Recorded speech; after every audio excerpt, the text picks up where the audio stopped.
a better world than they inherited. You're also cheating future generations of the gifts God placed within you. You're cheating all generations, all mankind, by withholding your light bulb. Personally, I want everyone in the world to benefit from the fact that I was here. But even if I become the richest man in history, I won't be able to give each human enough money to change their lives. The only meaningful thing I can leave that will benefit all mankind is my legacy, my example, my very best effort. That is the only real inheritance of value that I have to give. Listen, excellence is a debt we owe, and we must not pass through life without paying our way. Your gifts, your skills, your knowledge, your strength, your abilities, these are not yours to keep. They are yours to share. Let your deeds and your work be a legacy that lasts long after you have departed. That is true greatness. If along the way you acquire a Rolls Royce or two, even better. My name is Kojo Yankson, and just as my voice now carries forth through the airwaves, my light must also shine forth through the ages. Good morning, Ghana.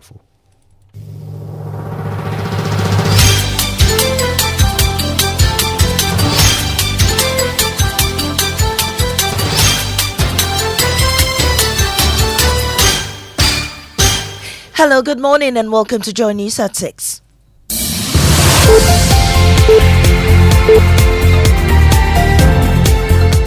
The news is live on Joy 99.7 FM, on Hits 103.9 FM in Accra, on Love 99.5 in Kumasi and myjoyonline.com. We're also live in all 16 regions of Ghana on X, Spaces and Facebook. Coming up, school shut down in Obuasi after a deadly clash between military and illegal miners at Anglo Gold Mine. We cannot guarantee the safety of both learners and teachers. So we discussed with the Regional Director of Education, and we have agreed that if it's calm, then we go back to school. We'll also hear President Mahama ordering an immediate investigation and instructs Anglo Gold to take up the medical and funeral cost of victims. Also coming up, 3 ministerial nominees, including Haruna Idrisu, face Parliament's appointment committee today. We have more as some warn the committee must enhance its performance or plunge the country into doom. We are 35 million of us. These 60 people are going to determine our destiny. So if their collective competencies and capabilities cannot run a country, we are dead. In business, President John Mahama moves to incentivize businesses to create more jobs in the country. Also, an IT assistant with a disability stranded after losing his only means of mobility. Now my mobility is very, very important. I believe in myself that if I'm able to get what I need and I work independently on my own, I'll get all that I want for myself. These and more with me, Mamisi Nyamiche Thompson. Stay for details now. And this morning, public and private schools in Obuasi will remain shut for 2 days. This follows the killing of 8 people by military guards during a clash with illegal miners after they ventured into Anglo Gold's Obuasi mine. Although heavy security has been deployed to the area, uneasy calm remains. Emmanuel Bright-Kweku was in the community and reports. In the early hours of Sunday, some illegal miners in Obuasi went on rampage following the killing of their colleagues in a clash with the military. The illegal miners had besieged one of the abandoned concessions of Anglo Gold Ashanti when they were confronted by military personnel on guard. Almost 30 minutes in the meanwhile, soldier, Obijania, see and shooting a cheek. I'm not Virginia, at the Bonabene, the AG. Yeti Kurum. What wrong have you done, AGA? We are living in our own town, but you are denying us food, and now you are killing us. The Ghana Armed Forces, in a statement, indicated they returned fire in self-defense when the illegal miners fired at their troops on duty. The irate miners, in retaliation, hit the principal streets of the town and set ablaze 4 vehicles of subcontractors of the mine, of which one crashed into a nearby shop and torched properties. We do not know what has happened in Tutuka. A little movement in town, then everyone begins to run away. Hear the siren wailing.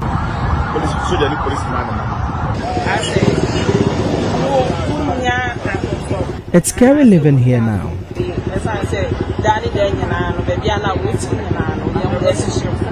Both private and public schools in Obuasi East and Obuasi municipalities have been temporarily closed down amidst the escalations. George Kumson is Director of Education at Obuasi municipality. We cannot guarantee the safety of both learners and teachers. So we discussed with the Regional Director of Education, and we have agreed that for tomorrow and possibly Tuesday, let's look at the situation. If it's calm, then we go back to school.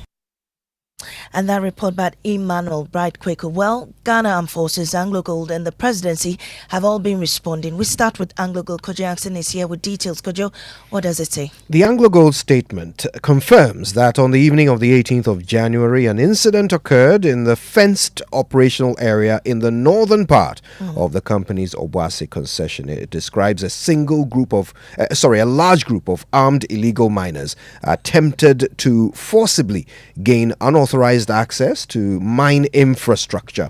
Authorities mobilized to defend against this attack and to ensure the safety and security of employees. The authorities have confirmed 7 illegal miners tragically lost their lives in the incident, and that a number of the illegal miners and a member of the public security forces were injured. They say the situation at the mine is currently calm. And the Ghana Armed Forces have also been responding. What do they say? Their statement has a little more detail. They say that the event happened on Saturday, 18th January at about 11 p.m. Okay. And they say illegal miners numbering about 60 breached the Anglo Gold Ashanti mines and security fence and intruded at Coat Door Ramp.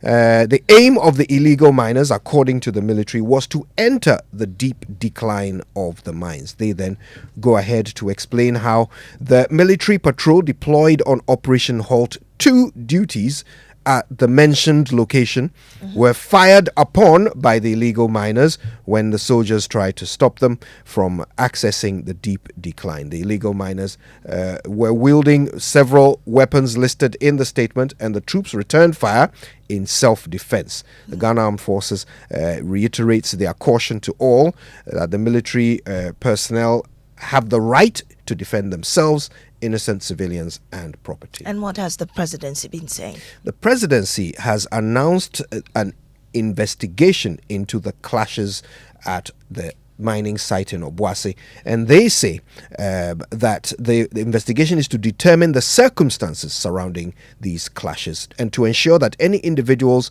found to have acted unlawfully are brought to justice.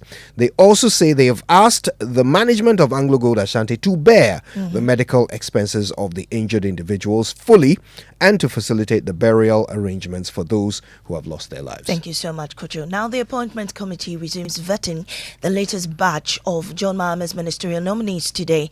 The President nominated 12 sector ministers and 13 regional ministers after Kesiel Atufor, John Jinapo and Dr. Dominic Ayene. The first process attracted some reactions, with many urging the committee to enhance its work.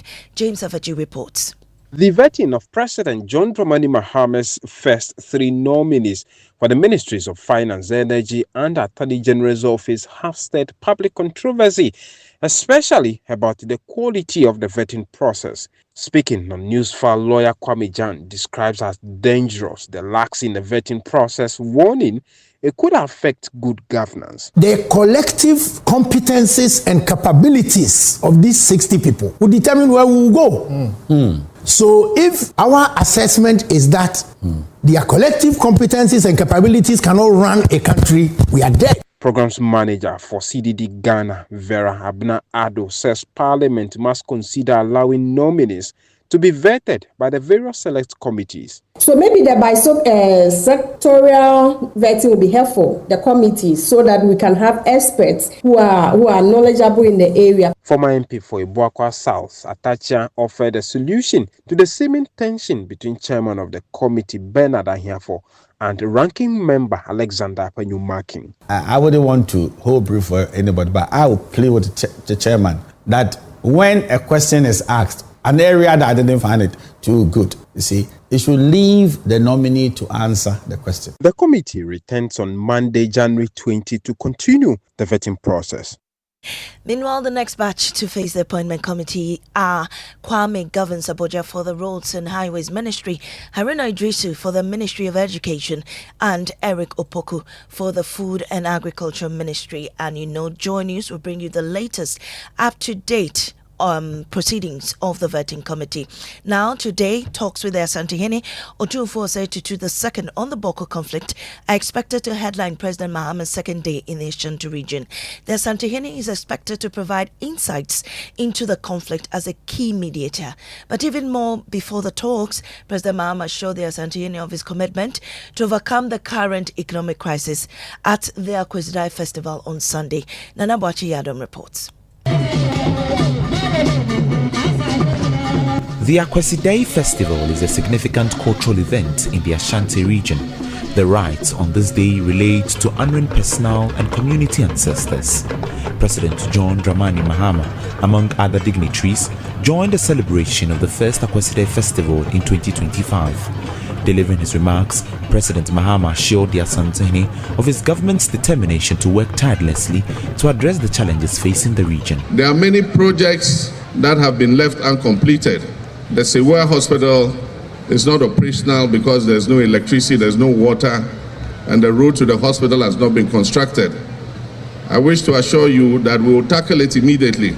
Speaking on behalf of the Asantehene, Mampohene Dasibre Osei-Bonsu asked the president to fulfill all the promises he made during the campaign period. All the undertakings and the promises that you've made over the air, off the record, in quiet tete-a-tete, in quiet chambers, on friendly lines, please, in the name of Otufuo, publicly now, I implore you to fulfill all. And that report by our correspondent at Love FM. Now, just before we go, Makawadom Joseph Tobiri, an IT consultant or assistant at the University of Ghana, faces a mobility crisis after the only vehicle essential for his daily commute was stolen. We'll bring you that report in subsequent bulletin. And President-elect Donald Trump will be inaugurated today, taking the oath of office to formally kick off his second term in the White House. And that's it for the bulletin here on Joy 99.7 FM. I am Amiesi Nyamiche Thompson. Up next is business on the Super Morning Show. Oh, jump on now. Go, the go. Google me. At what time when you come back, we are not hear the sound of your car? Why you buy new car? No, I not change my car. It be the same ride. It be the fuel way I change. Way one shouts it. Ever since I started using the all-new Excellium Premium Fuel, fortified with 3-in-1 action. Oh, Joe, now my car they run like electric car. No, it's so. This is the type of fuel where they want to. Because now engine they cost. Where they want for way if I buy it, it go protect my engine. And with the small way I buy, I go drive, sir. Absolutely. It's like strapping a turbocharger to your engine and giving it a protector. And what they bust my mind, Seth, be the 3-in-1 action, no? Excellium, they prevent up to 99% of deposit. It be anti-wear, some be anti-corrosion. Won't pay when I open them. Hey, so where can I find this magical fuel? Just head over to any Total Energy service station and your car will thank you. Hey, then make a finish my gobe fast, then rush go Total Energies. My friend, but why your hand my gobe inside? I give you info, make a fill the gobe too small. Go! Excellium is designed to protect your car engine, decrease fuel consumption, and lower CO2 emissions. Don't say fuel, say Excellium. Choose Excellium, choose quality. Are you a female entrepreneur, young business owner, agribusiness, fintech, or agri-tech venture? This one's for you. We see your need for funding for your business, and we believe that your story matters. So in partnership with the MasterCard Foundation, ABSA is offering you collateral-free loans of up to 1 million Ghana cedis at 10% interest rate per annum. We've already pumped over 1.3 billion cedis into over 6,000 businesses. Yours is next. Visit our SME project office, your nearest ABSA branch, or head to absa.com.gh. Your story matters. ABSA. How secured are you? Let me ask you again. How secured are you? Say yes loud with confidence when you are protected by Millennium Insurance, because it gives you great reliability and comfort. Sign on any of our products today, be it motor, fire, burglary, accidents, travels, bonds, liabilities, engineering, marine and aviation insurance. Visit our offices in Accra, Northridge, Tema, Kumasi, Kofridia, Takrady, or any of our 30 agents nationwide. nationwide. Call 0302 766 631 or 0504 394 997. Millennium Insurance, your trustworthy partner. Businesses know how important it is to create a productive and supportive working environment by investing in employees' health. With a leading international track record, Apex Health Insurance is licensed to provide medical insurance services to corporate organizations and SMEs. We also have international LH Blue cover and TPAs to cushion you. Multinational companies, factories, and government agencies, focus on your business while Apex Insurance takes care of your health. Visit Apex Health Insurance office at Zion House, Boundary Road, Shiashi, Kumasi, opposite Prempeh College, Sofo Line, and Takrady Market Circle. For further inquiries, call 0501 562 962 or 0501 552 495. Apex Health, your preferred health insurer. Anymore, pop quiz. Are you ready? Hit me. Can you give me 3 words that start with Omni? Oh, that's easy. Omnibus, omnipotent, omnibus. The bank with a really nice signboard. Hey, Radzi, you mean Omnibisic. OMNIBSIC. Omnibisic. Let me hear you say it. Omnibisic. Perfect. Is that an abbreviation? Not entirely. And it's not just a bank with nice signboards either. Omnibisic Bank is Ghana's fastest growing bank with innovative banking products and headquarters in Atlantic Tower at Airport City, Accra, as well as 40 branches across the country. Omnibisic Bank has the final word on excellent customer service delivery in Ghana. Plus, they have the coolest signboard. Yes, they do. And the coolest name, Omnibisic.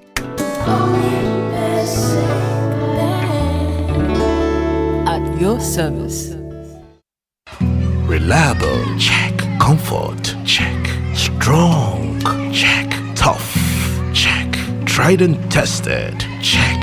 Affordable, check. Comes in so many colors and sizes, check. Suitable for domestic and industrial use, check. Choose quality, choose Syntex Tank. Available nationwide and comes with 7-year warranty. And remember, Syntex Tank is a caring brand too. Syntex Tank, a strong, a tough. What are you paying for? A delicious meal at the restaurant? Do it with SG Ghana Visa Card. Buying fuel for your car? Do it with SG Ghana Visa Card. Shopping online or at the mall or your favorite supermarket? Do it with SG Ghana Visa Card. When you need to pay, do it with SG Ghana Visa Card.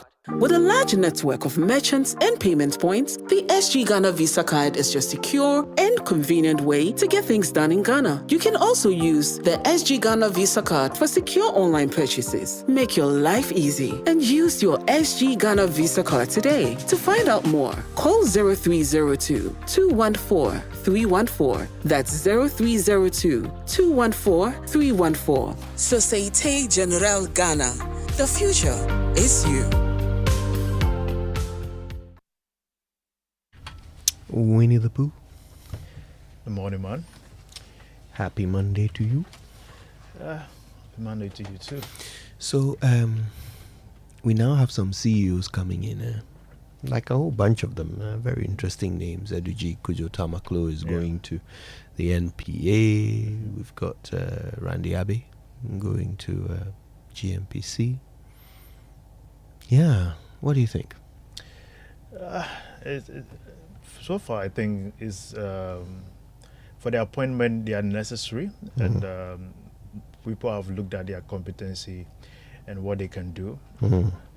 Like they always say, it is the results that matters, and we want to see some of these state-owned enterprises returning to the era of making profit and running effectively and efficiently. That is what we are looking forward to. National Identification Authority is going to have Yayira Koku running it. Yayira Koku is one of the 2 people who spearheaded the NDC's, shall we call it, election monitoring systems, right? And he was praised greatly for the good job he did, the body cams and all of that, right? I tell you. So he's going to the National Identification Authority. There was a weird miscommunication when they wrote to someone who has retired that he should vacate the office. He retired like 3 months ago. Prof. Kenneth Tefa. The announcement of his retirement also was not well communicated. But however, if you've taken over a government, yes, you should know who you are sacking. You should know who is in which office and who requires removal. I think the communicators need to really check before they deliver official letters with the president's signature. It sounds as if they just asked somebody, who is who is in charge at the NIE. Somebody answered, "Oh, Prof. Atifa," and they were like, "Okay, put his name on the letter." It sounds like that. Yeah. Well, he hopes that will be corrected this morning. I saw that on his official Facebook page. Sami Jemfi goes to PMMC. Yeah. Oh, okay. I thought you would have something to say about that. Nothing? Okay, we shall move on. Victoria Emefa Hardcastle as a lawyer who has been put in charge of the Petroleum Commission. And we've got Dr. Kweku Asiedun Ketia going in as Deputy CEO of the MIIF. That's Dr. Kweku Asiedun Ketia. The son of the General Mosquito himself. Okay. I see that we are going to be rather quiet this morning, so let's move on. The 6 a.m. news came to us thanks to Total Energies. Total, we go the extra mile for you. Absa Bank Ghana Limited, your story matters. And Millennium Insurance, your trustworthy partner.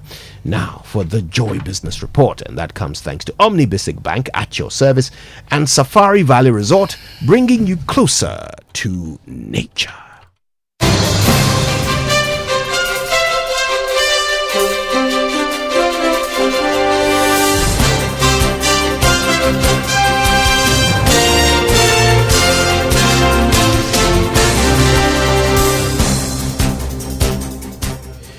Good morning and welcome to the Joy Business Report. Coming up, President John Mahama moves to incentivize businesses to create jobs as he takes fresh measures to deal with the unemployment situation in the country. Also, ministers designate for some key sectors of the economy, including the Greek and roads and highways, said to be scrutinized by Parliament's appointment committee later today.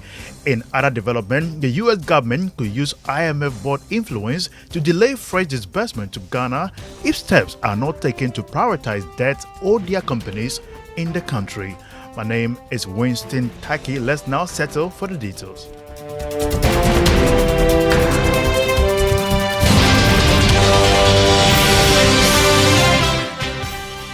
In our first business story, President John Mahama has revealed that his government plans to offer fresh incentives to businesses to help them create more jobs in the country. The move is part of effort to let the private sector lead an effort to reduce unemployment in the country. Chief of Staff Julius Debra disclosed this in a speech read on behalf of the President at a Thanksgiving service for the First Sky Group at the Accra International Conference Center.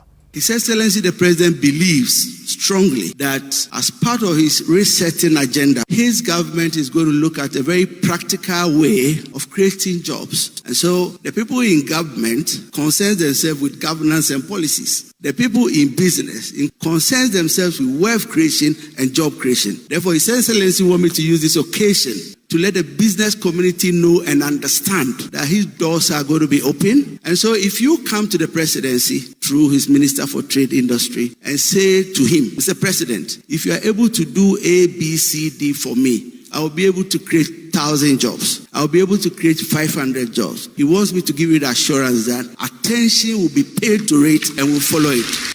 Julius Debra is the Chief of Staff. Meanwhile, the First Sky Group is set to construct a 200 megawatts of renewable power in the northern regions within the next 2 years. This is in addition to another power plant that they currently through with in construction. Eric Kutuche is the Chief Executive or Chairman of the group.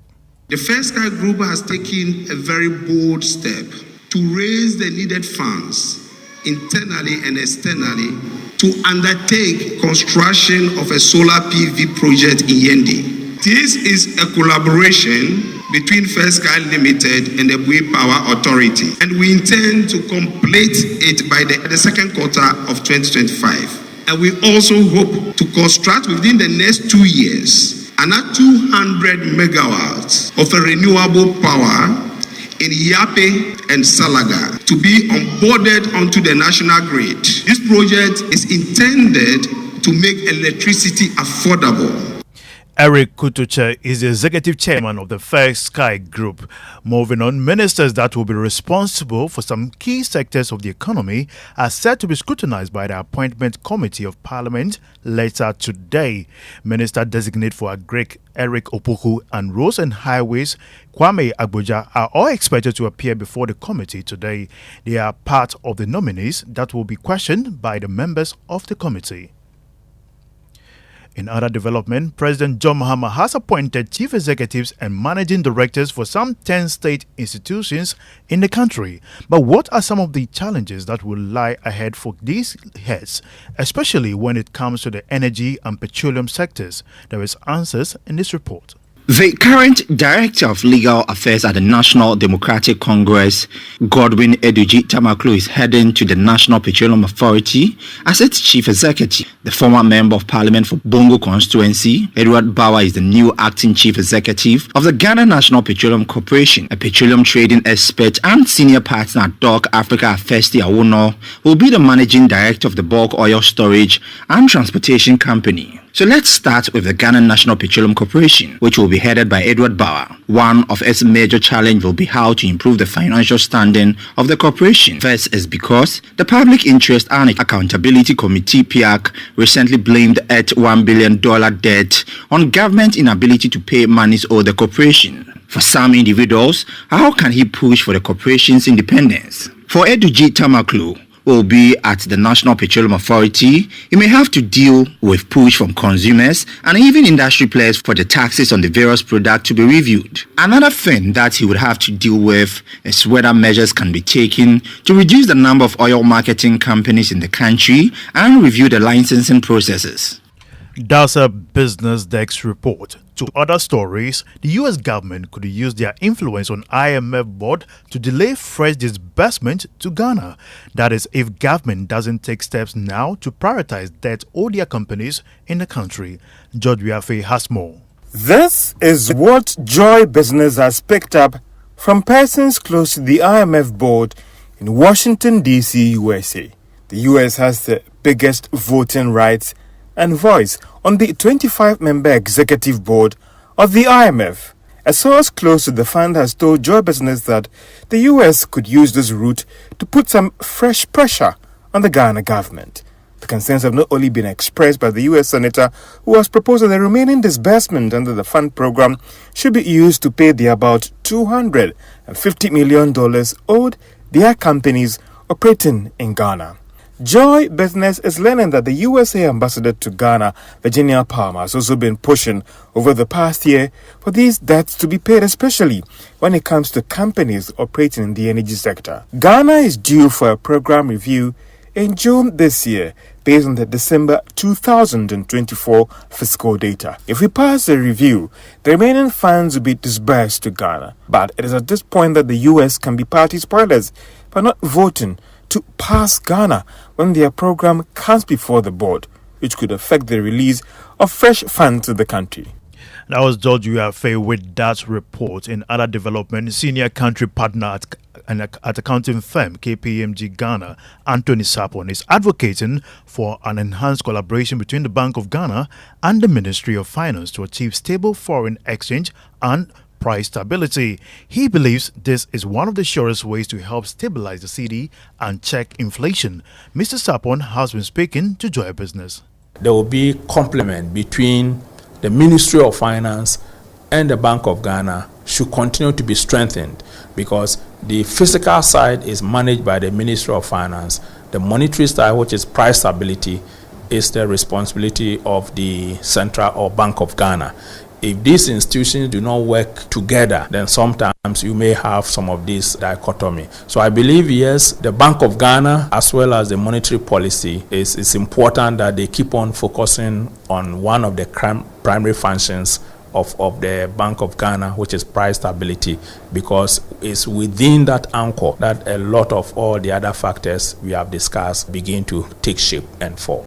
Anthony Sharpon is a senior country partner for KPMG Ghana. Now let's bring you an update from the currency market. The dollar is going for 16 cedis 15 pesos. That is the rate some of the forex bureaus are offering to their clients this morning.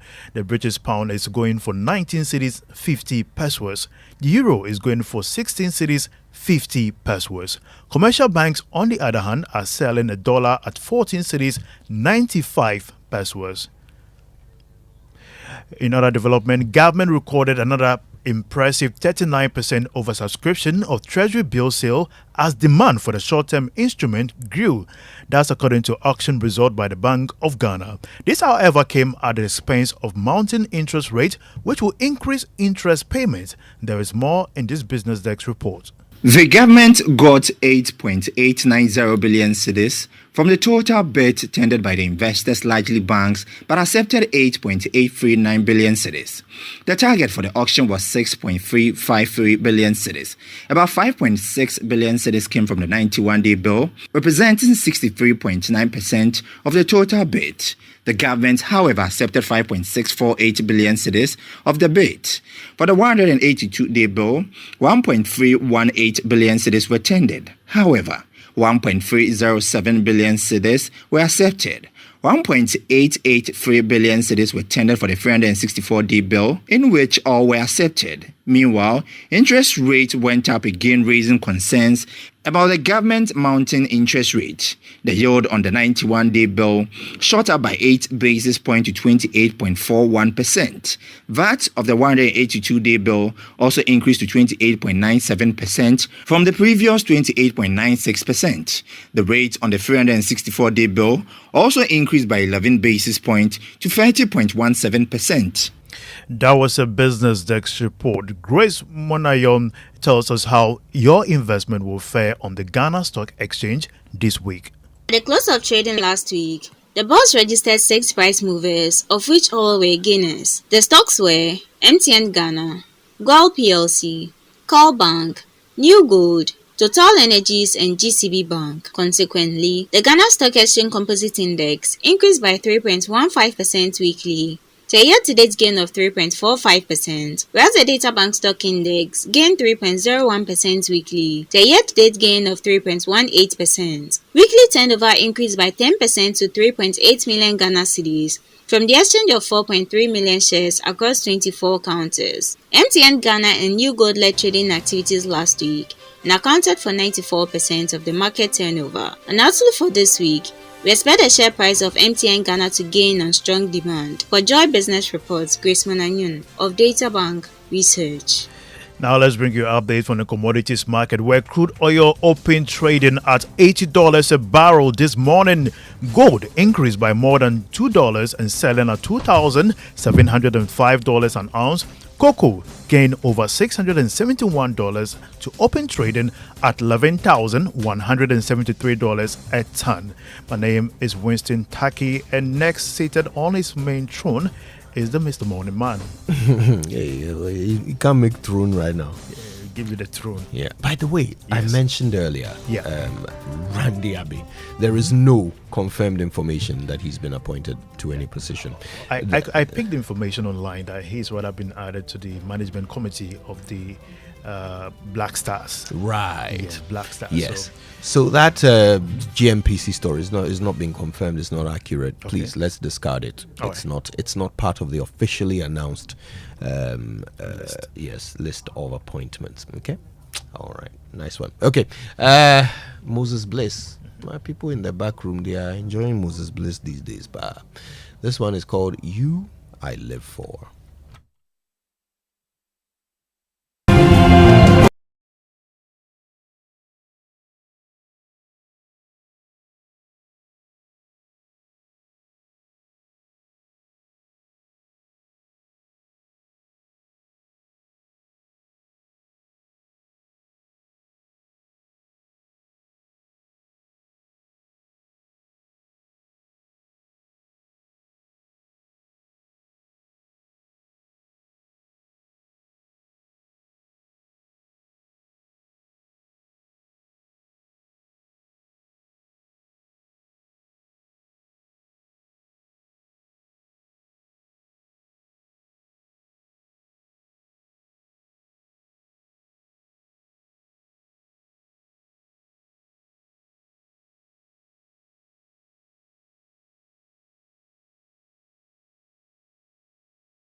with You I Live For. Hello, Mama B. Hello, Ray. Hi, Kojo. Ray, are you okay? How was your weekend? Oh, by the grace of God, I survived, as is expected. I hope that the teeming masses of this country also survived. Amen. Yes. Well, 7 or 8 of them in Obuasi didn't. We'll talk about that later on the show. But let's kick it off with the Drive Safe campaign. Yes, the Drive Safe campaign is brought to you by John News and the Multimedia Group and supported by Toyota, Superior Quality and Imperial General Assurance, Solid Protection. I've said this before, but maybe I need to repeat it because of what I saw this morning. Big trucks do not have their own LI 2180. We have not created LI 2180A for them. So if a big truck and the light is on, do not say you have a problem with your brake system. So you've already commenced from afar, so you cannot stop. Imagine this happens to be just with other cars in front of you. And that's cars crossing. Yes, and that's exactly what happened at the Achimota school, just in front of the police station. That's exactly what happened this morning. The truck, people were worried that it was still coming. So cars that are supposed to move were afraid, so they basically gave away. Then a guy pulled out the head and was telling people, brake, as he's justifying why he cannot stop at traffic when the red light is on and people have green light to move, coming in the opposite direction. So if they moved, surely there will be collision. Wow. So please, you do not have your own set of laws. Comply with the ones that we have all agreed to comply with anyway. What a scary thought. All right, let's now learn how to say it right. Brought to us by Kingdom Books. At Kingdom, quality and affordability are their hallmarks. And Societe Generale Bank Ghana, the future is you. Something must be done. You say either, I say either. Repeat after me. Trustworthy. TRUSTWORTHY. Trustworthy. Not trustworthy. Trustworthy. It means reliable, honest, truthful. It's a fairly new word, actually. Until about 1832, the more commonly used word was trustful, which meant full of trust or inspiring trust. The noun was trustfulness, and the adjective was trustfully. The opposite was trustless, another now obsolete word. But now we say trustworthy, worthy of trust, not trustworthy. Heaven alone knows what that means.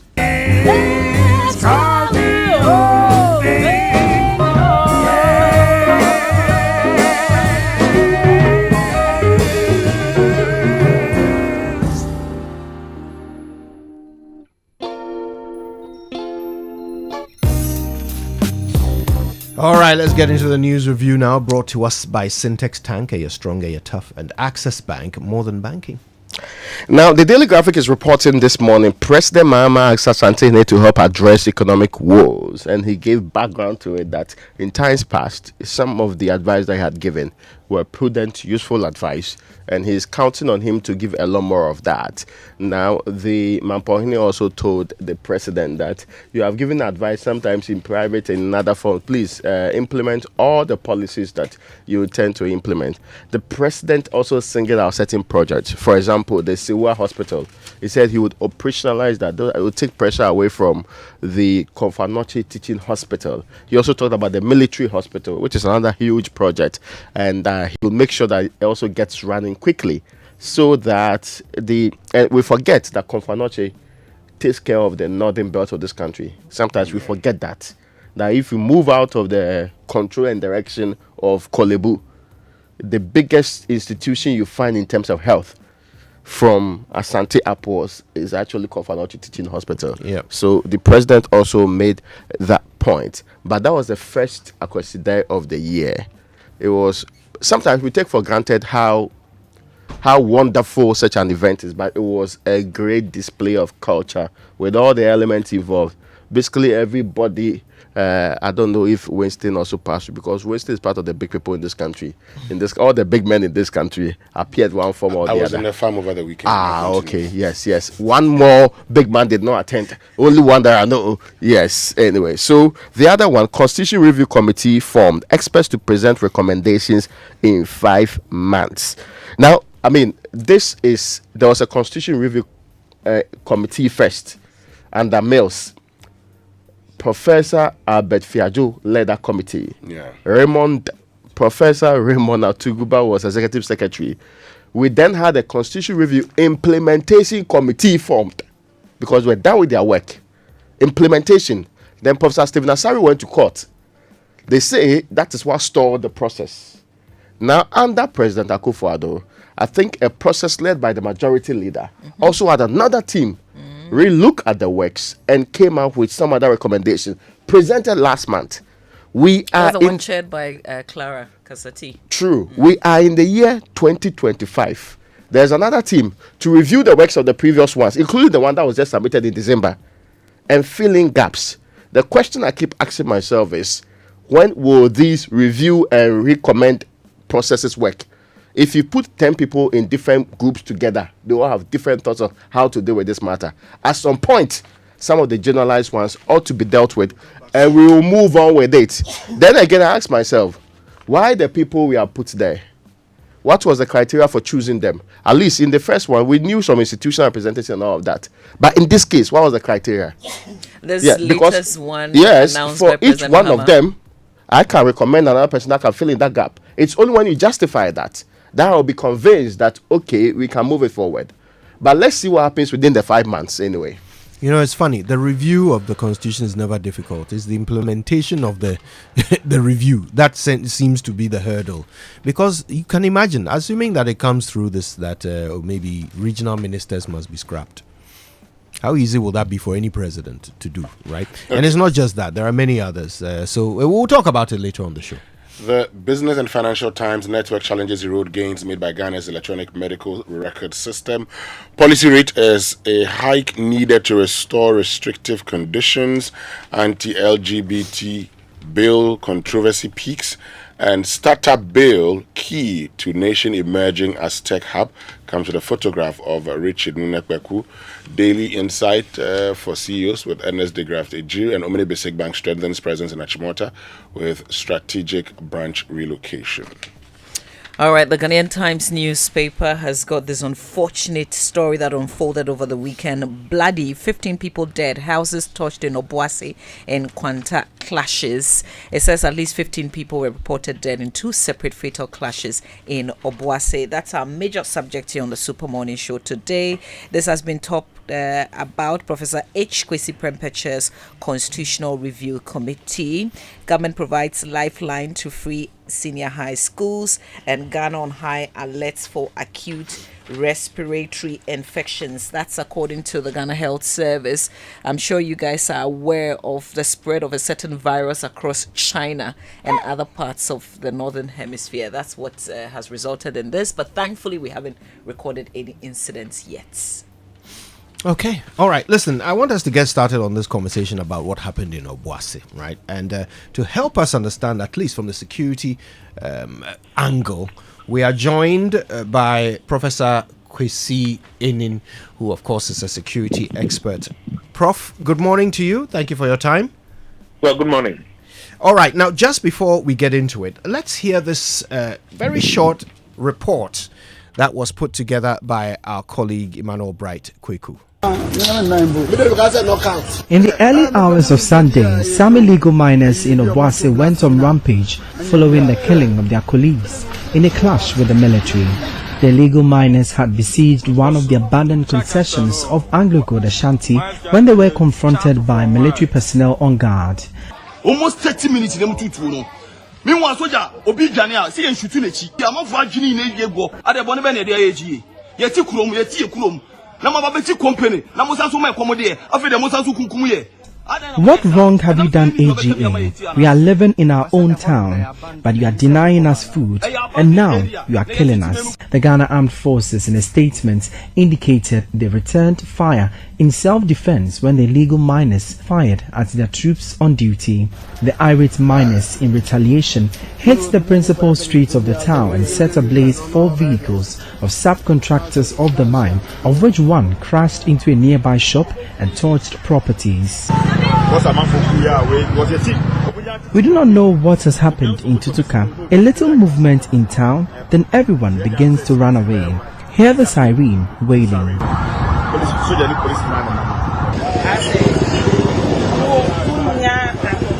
It's scary living here now.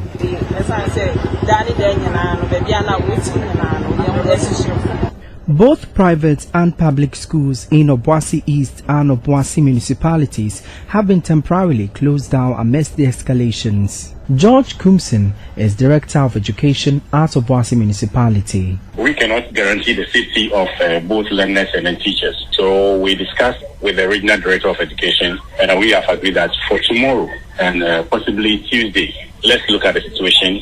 If it's calm, then we go back to school. How would this impact education in Obuasi? The contract hours for tomorrow will be made. And if it is made, I mean, as you are aware, means that getting back the hours to recoup whatever should have been lent will be gone. For Joy News, my name is Emmanuel Bright Kwiko. So that's what we know. Prof. Kwesinin joins us. Now, Prof, we are told that these were soldiers who were deployed to protect Anglo Gold Ashanti concessions as part of Operation Halt 2. Now, from your own sources, what are you picking up? Is this a one-off flash event, or is this a culmination of ongoing trouble between illegal miners and soldiers at this location? Well, I think what we need to get to grips with relates to the tipping point.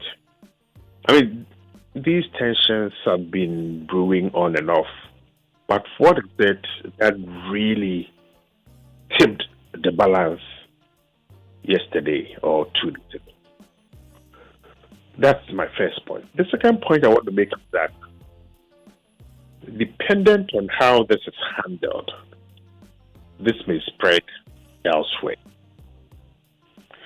Because we are looking at least at 1 million Ghanaians who are directly involved in Galamsey, and about another 3 to 4 million dependent on Galamseyers by providing other types of support infrastructure.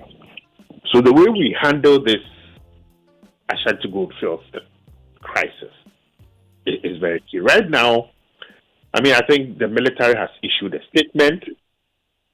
The miners are talking. But I like the decisiveness with which the president has acted, seeking to get to the bottom of this as quickly as possible and to punish those found culpable so that it serves as a deterrent.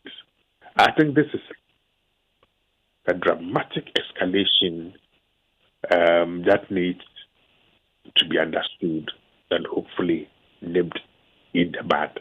We know why things happen, or we can expect things to happen, but we are almost always never sure what the tipping event is. So what was that tiny spark that led these 60 or so people to arm themselves, seeking to enter a particular Greek pit, and then the confrontation leading to this dramatic escalation? It's damaged our reputation internationally. Quite a number of foreign news reports have been made about this particular incident. So, but from where I sit, it hasn't come as a surprise, and I will not be surprised if more of them happen in other parts of the country.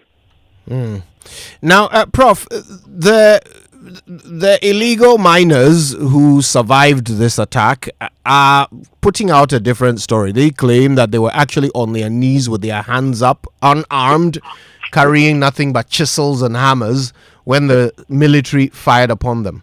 The military in their statement are emphatic that they actually returned fire in self-defense, and that one of their men even got injured by pellets from a pump-action shotgun. Can you walk us through what would be typical rules of engagement in such a situation? Military men protecting a private facility, and then there is an encroachment by 60 odd people. What would happen typically? Well, first and foremost is the nature of the engagement between a private company and statutory security forces. You see, it does happen that in the situation that Ghana finds itself, it's rather unusual for us to divert scarce resources to protect a private entity. That's number one. Number two, the basic training and rules of engagement, even in war, is that when the person is lying down, has given up the weapon, has turned his or her back and is running away, you don't shoot at them. The third point is that when armed statutory security forces on legitimate duty feel threatened enough or that their lives are at risk, they are enjoined by the rules of engagement to respond with appropriate force. You cannot use inordinate, disproportionate force. And that is what this committee must attempt to disentangle. Who did what at what time, and what were the opposing forces holding, and was the force used appropriate or excessive? I think the Ghana Armed Forces statement uses the word lethal force. And I think the meaning there is that if you come holding a pump action gun or a cutlass, but your behavior is threatening enough, of course they will use their AKs to respond to you. But in all circumstances, the training is such that in these confrontations, minimal lives must be lost. So we need to get to the bottom as to how, 7 precious lives have been lost. Okay. Now, Prof, briefly, since you talk about the fact that, there's a need for investigations, now that we have the military, the Ghana Armed Forces saying one thing, you have the illegal miners saying one thing, what can you infer? What do you think really happened? I don't know. But if you cast your mind back in the last 24 months, we've had increasing clashes between communities and uniformed statutory security forces. What actually might have happened, and this is pure speculation based on some of the great work that Erastus Aridonko has done and as a journalist. I think for the miners, it may have been business as usual. So why are you restraining us from getting into the mine? And therein lies the need for whoever is leading this investigation to ask some very hard questions. Because we know from the videos we've seen from elsewhere that other statutory or uniformed officials have sometimes, in the performance of their professional duty, colluded with and partnered with some miners or acted on behalf of some mining companies. So my reading of the situation from where I sit is that there was a misunderstanding as to what ought to have been business as usual, not being so. And in the confusion, tempest rose and things got out of hand. But let's wait for whoever will lead this investigation to come with the report. But it is not acceptable under any circumstances. Now, talking about business as usual, I'm just curious, what would convince these miners to actually go to the concession of a mining company to demand that they mine? What is it that we have not done over the period that convinces them that it is business as usual? So 2 points there. One is that, quite a number of mining companies have social corporate responsibility in terms of the environment, employing a certain percentage of local people, and trying as much as possible to build good relationships. That, in most circumstances, does not take place, leading to invasion of legitimate concessions by local people. But we also know, secondly, from the video footage and the audios that your own station has done over time, that, there is a taxation system in place where people who are supposed to guard these mines raid the mines to prevent, illegal artisanal miners from going to these mines, collect taxes. So prior to an operation halt, group getting to X mine, the people would already have moved because there's been leakage of intelligence. So over time, over the last 8, 9, 10 years, it's business as usual, that you come, you collect your taxes, and off you go. So were there to be new people who have decided it is not business as usual, okay, we will not take any money from you, we will prevent you from entering the mine, then, of course, there will be misunderstanding, tempest will flare, this is our livelihood. And from what one of the miners was saying, this is our land, you've come here, you've taken, the land, and we are not getting access. But Ashanti Goldfields has been in Obuasi probably close to 100 years or so. So the narrative of local people feeling dispossessed, feeling that they are victims, feeling that they are excluded from getting access to what ought to be legitimately theirs, is what is fueling this anger.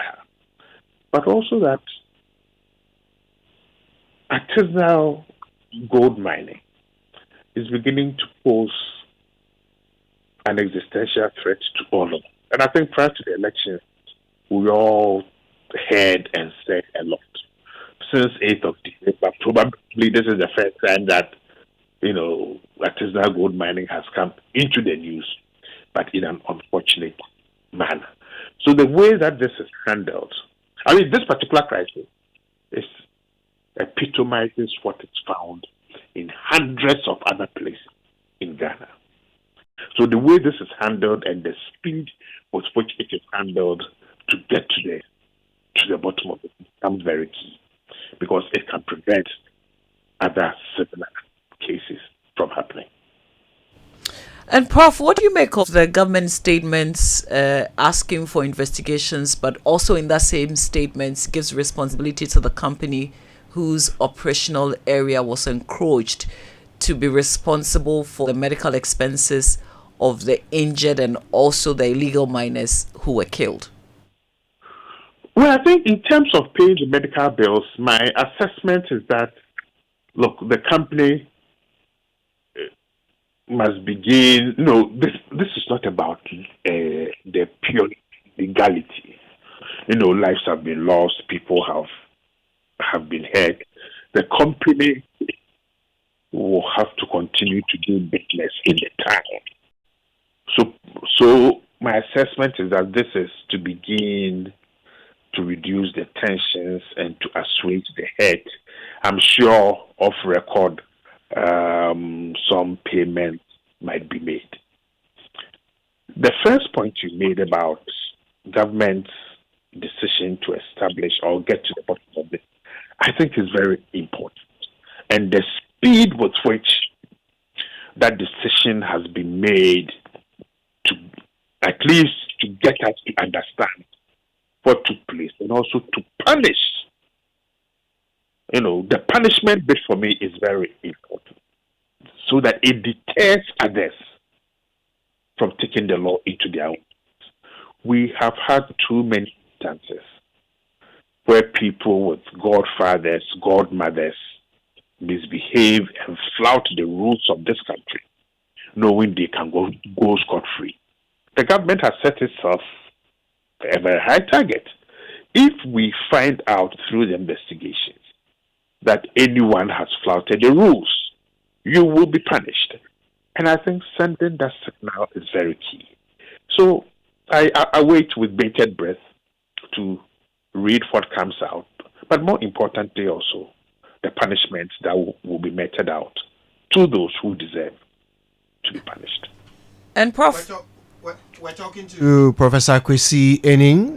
We're getting to grips with what happened in Obuasi, going through the situation from the security side of things. If you just joined us, we must apologize. We will bring you the BBC News tomorrow, but we're staying with this conversation for now. It is our main issue. Mama V.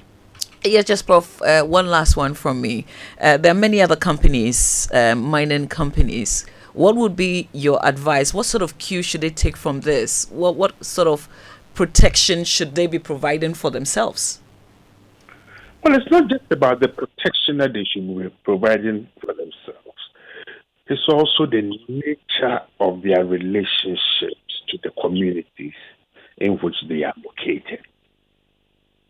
You see, as for the security bit, that is a technical, professional piece of work that can be done fairly easily. The real crux of the matter is that, look, mining companies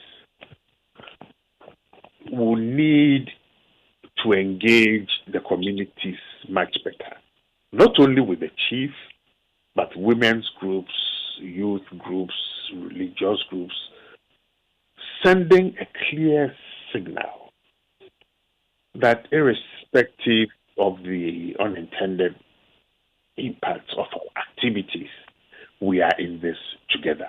So the provision of schools, social amenities, health facilities,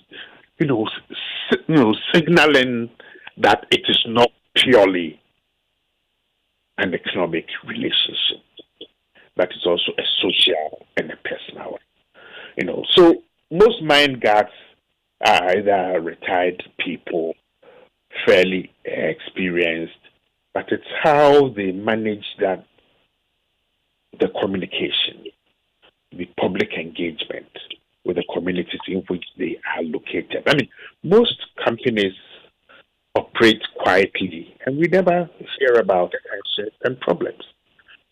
So amongst the mining companies themselves, they have this network, several meetings that allows them to share their experiences.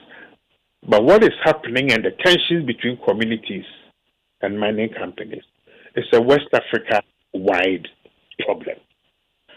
So let's learn from the lessons of previous successful engagements, and then from the lessons and the results of this investigation, and then hopefully we can nip this in the bud. But it's going to be. Prof, except that in the last 6 years, the group, the association, had called on the state to help them because they are being invaded daily by illegal miners. Indeed, in 2022, that security officer stationed at night at Adamus mine was shot in the head. Now, in the year 2023, 3 different incidents of attack on even military people happened at the same Obuasi place. All of these were reported. The only in this year is difference here is that it appears a large number of illegal miners died this time round. Is this investigation, isolating the singular incident here, going to be the panacea to the problem? No, far from it. And that is why the remit given to this investigation team must be much wider. Because invasion of mines, availability of small arms, we don't have an idea of how many small arms are in circulation. For the past 12 years, no baseline survey has been done from the one that was done around 2013, 2014. So when you cite these examples, it only shows an escalation. But not just an escalation and people's access to lethal weapons, but also their willingness to use them and to challenge legitimate authority that if we don't get our way, we are going to deal with you. Now, if we go back a little, and I like the way you went back to 2022 thereabouts, and we see the number of licenses issued, the invasion of lands, forest reserves, that lack of ability to issue those licenses in conformity with the laws of this country has created this sense that, well, but if people can mine along water bodies and in forest reserves, which is against the laws of this country, then why can't I also go and do similar illegalities? So the state of Ghana has a responsibility to ensure that its own rules and regulations are applied dispassionately and enforced with the robustness that is necessary. Because when you have 1 million people who are in the illegal side of artisanal small-scale mining, who have colluded with important people over time and gotten away, there is the conviction that they can strike a blow against the state and its agents, and that it must and should by necessity continue to be business as usual. So the points you've raised are key. We can't continue to lose lives either by people who are legitimately doing their work and performing their functions, or even those who seek to challenge these people. And I think what has happened the last day or two just tells us that this is just the tip of the iceberg. And I'll repeat this. Based on how we resolve this crisis, by understanding the tipping points, the anger in communities, and isolating and punishing those whose behavior flouts the law. And this is not just about the statutory security force, also from the illegal miners side.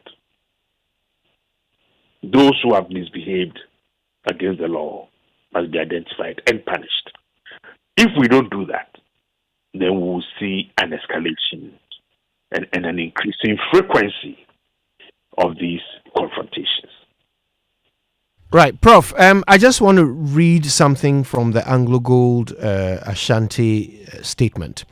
It says, a large group of armed illegal miners attempted to forcibly gain unauthorized access to mine infrastructure. Authorities mobilized to defend against this attack and to ensure the safety of the security of employees and so forth. The authorities have confirmed that 7 illegal miners tragically lost their lives in this incident, and that a number of the illegal miners and a member of the public security forces were injured. Basically, at no point does Anglo Gold Ashanti state categorically that it was the military that were providing this protection service to them. Why do you think that is? Well, I started earlier on by raising concerns about what the nature of the agreement between Anglo Gold and probably the military is. Is this one small business as usual that statutory security forces protect private businesses? Is it an income generating agreement? So the remit, and therein lies why this committee is very important. Because Anglo Gold is saying one thing, the miners are saying another thing. We have an official statement from the Ghana Armed Forces. So we need to get to the bottom of this. Were the army there formally? What was the nature of the agreement? Is this some service that they provide elsewhere? So I don't know the members of this committee, but I am hoping they will get to work and get to work very quickly, because the more people issue statements and the more officials talk, the murkier the situation becomes. Right. And I think that murkiness then creates opportunities for others to misbehave. Yeah. So we will wait for the panel or the committee to come with its results, but also ensure that its recommendations are implemented, because more often than not, in 9 out of 10, these committees are established, they sit, the report is written, recommendations made, and hardly anything comes out of it. Prof, we thank you very much for your time this morning. It's always a great pleasure. Thank you. And that was Professor Kwesi Enin. He's a security expert. There's more to discuss on this matter. Stay with us. It's all coming up. The BBC News would have been brought to you by Fidelity Bank, believe with us, and Old Mutual. 10 years of greatness in Ghana, here for a lifetime. Central University, Ghana's premier private university, invites applications for admissions for the 2024-2025 academic year. Apply now to enjoy our flexible payment terms. We also have exclusive discounts for all alumni, ICGC members, ICGC pastors, and their children. Call us on 0307-020-540 or visit www.central.edu.gh for further details. Central University, raising transformational leaders through faith, integrity, and excellence. After a long flight, Safari Homes gives you the peace to unwind. A short drive from the airport, convenient for all. For nature lovers, Safari Valley Resort is a hidden gem, surrounded by lush greenery and luxury amenities. A place where you can truly escape. Now, for water adventure, Aqua Safari Resort has it all. Jet skis, canoe rides, kayaking, and a visit to the estuary. And for more excitement, Safari Eco Park is the perfect place to get closer to some amazing animals. Visit Safari World in Ghana, together bringing you closer to nature. You are starting life, you want financial freedom. You know where to go for your child's education, financial freedom. We got solutions just for you. For your retirement plan, employee wellness and benefits. Old Mutual, your preferred insurer. Old Mutual is the best. What are you waiting for? Come and join us. Call us on 030-7600. Old Mutual. Do great things every day. Do great things every day. Do great things every day. What if we told you that your next adventure is just a tap away? That's right. With Republic Bank Visa Credit Card, it's your time to win a staycation at some of Ghana's luxury beach resorts, 5-course dinner, a full-day spa service, or the ultimate, an all-expense-paid trip to Dubai, the city of gold. Every tap brings you closer to winning in the Tap Win and Fly with Republic Bank promo. Whether it's Infinite, Adishi or Classic Credit Card, just keep tapping to win. New customers are welcome. This promo is regulated by the National Lottery Authority on the Caritas Lottery platform. Terms and conditions apply. Republic Bank, we're the one for you. We cannot guarantee the safety of both learners and then teachers. So we discussed with the Regional Director of Education, and we have agreed that if it's calm, then we go back to school. For decades, we have helped businesses connect with their trade partners all over the globe. From Ghana to Burkina Faso, Côte d'Ivoire, Benin, Togo, Senegal, China, Morocco, France, Netherlands, and many other countries. We have made it possible to bring Ghana to the world. We have brought small and medium businesses closer to their customers across the regions in Ghana with our SME support facilities. We have brought relief and smiles to the faces of families with our employee personal loans. With our cutting-edge technology and digital support, we take the burden of complex thinking off you, making life simple. That is who we are, as close as a partner. Bank of Africa. We are indeed the African bank with the global reach. For over 60 years, Good Energy has served you top quality fuels. Goil brings you Super XP for a smooth ride. It is available in Goil stations nationwide. Goil Super XP is fortified with special additives which help your engine perform better and use less fuel. Goil Super XP is quality fuel, the ideal choice for most vehicles. Energize your ride with Goil Super XP. Wufilia, huh? Wufefi. Good energy. Joy energy.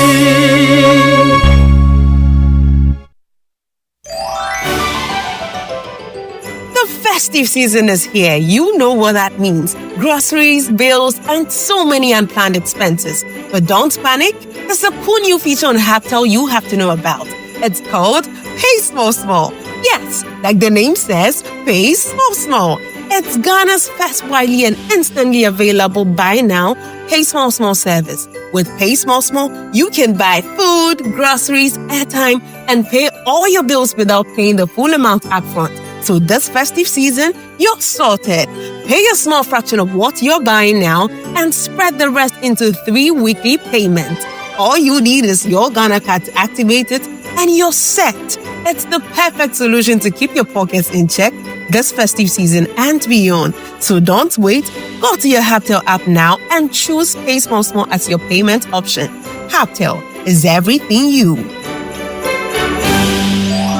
I found a partner. Hey, Kofi, come and listen. It's the Asempa Moto promo from Imperial General. Our solid protection. Oh, yes. For us, we will just renew our existing policy and bingo! We get our instant rewards. And now, Imperial has even made it simple for you to renew your policy. Click on the link in the renewal notification from Imperial, and your policy is done. Just sign up for a motor insurance policy with Imperial and pick up your instant rewards such as fuel coupons, airtime, gift vouchers, special souvenirs, and many more. Again, your motor insurance policy will give you an automatic 1-year life insurance. It's that simple. Just come insure your car and you are done. This promo runs till 30th April 2025. Talk to your broker, agent, or call us on 0577 667 436 for further details. You can also follow us on all our socials. T&C Supply, Imperial General Assurance, solid protection. Dear business owner, congrats on not giving up on your business. You deserve a medal, and your business deserves to be taken to the next level. In fact, it's about time you run a Zenith Bank SME account so you and your business can enjoy the perks of the Zenith SME Business Card. Oga and Oga Madam status. The Zenith SME Business Card is a Visa debit card for making secure payments for goods and services. Enjoy great benefits such as free customized digital SME training, free marketing toolkits, access to Visa practical technical skills training, and more. Unlock the potential of your business today. Visit any Zenith Bank branch nationwide and sign up for the Zenith SME Business Card, the ultimate payment solution for SMEs. For more information, visit www.zenithbank.com.gh or call 0302 680 884 or 0307 086 370. Zenith Bank, in your best interests.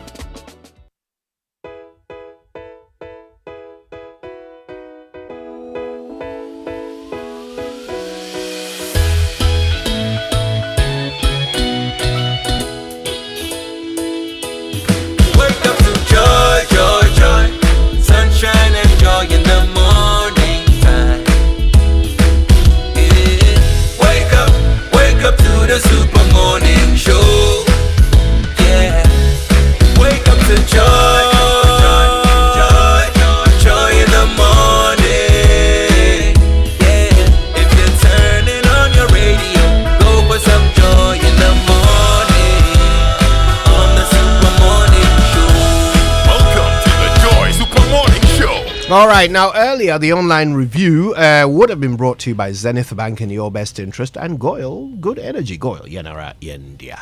And Good Energy brings you Goyle Super XP, the ideal choice for most vehicles. It's flowing Wawa at many Goyle stations in the country. So just go fuel up your vehicle and enjoy the smooth ride with all the benefits. Goyle Super XP is quality and gives you the correct choice when buying regular fuel. Goyle Super XP is fortified with a special additive that gives longevity to your engine, makes your engine perform to the max using minimum fuel, and is suitable for most vehicles. As you journey the road, look out for the Goyle stations with a Goyle Super XP sign and go fuel up your vehicle. Goyle Super XP, Ufilia, Ubefili. Goyle Good Energy, Goyle.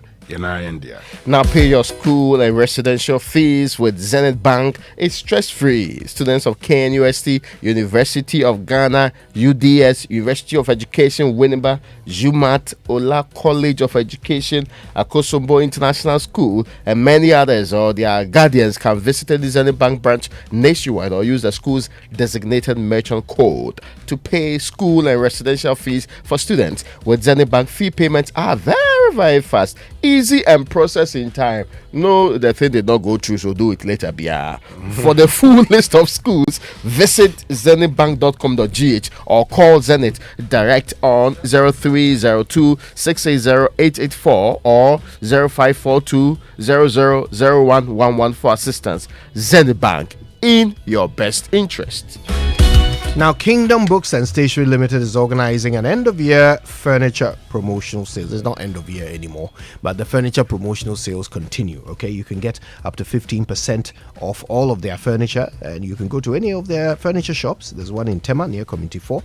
The head office at Akweje has the discounts, as well as Takrady Market Circle, Cape Coast University Bookshop, Spintex Road near Absa, Atomic at the Center Point Mall, Winneba on University Campus, and KNUST and Santase in Kumasi. You can also shop online at kingdomstoreonline.com. You can hurry while stock lasts. If you want to know more, call 050-162-0810 or you can try 0302-764-101. You can also email info@kingdomgh.com. Kingdom Books and Stationery, where quality and affordability are both assured. Terms and conditions apply.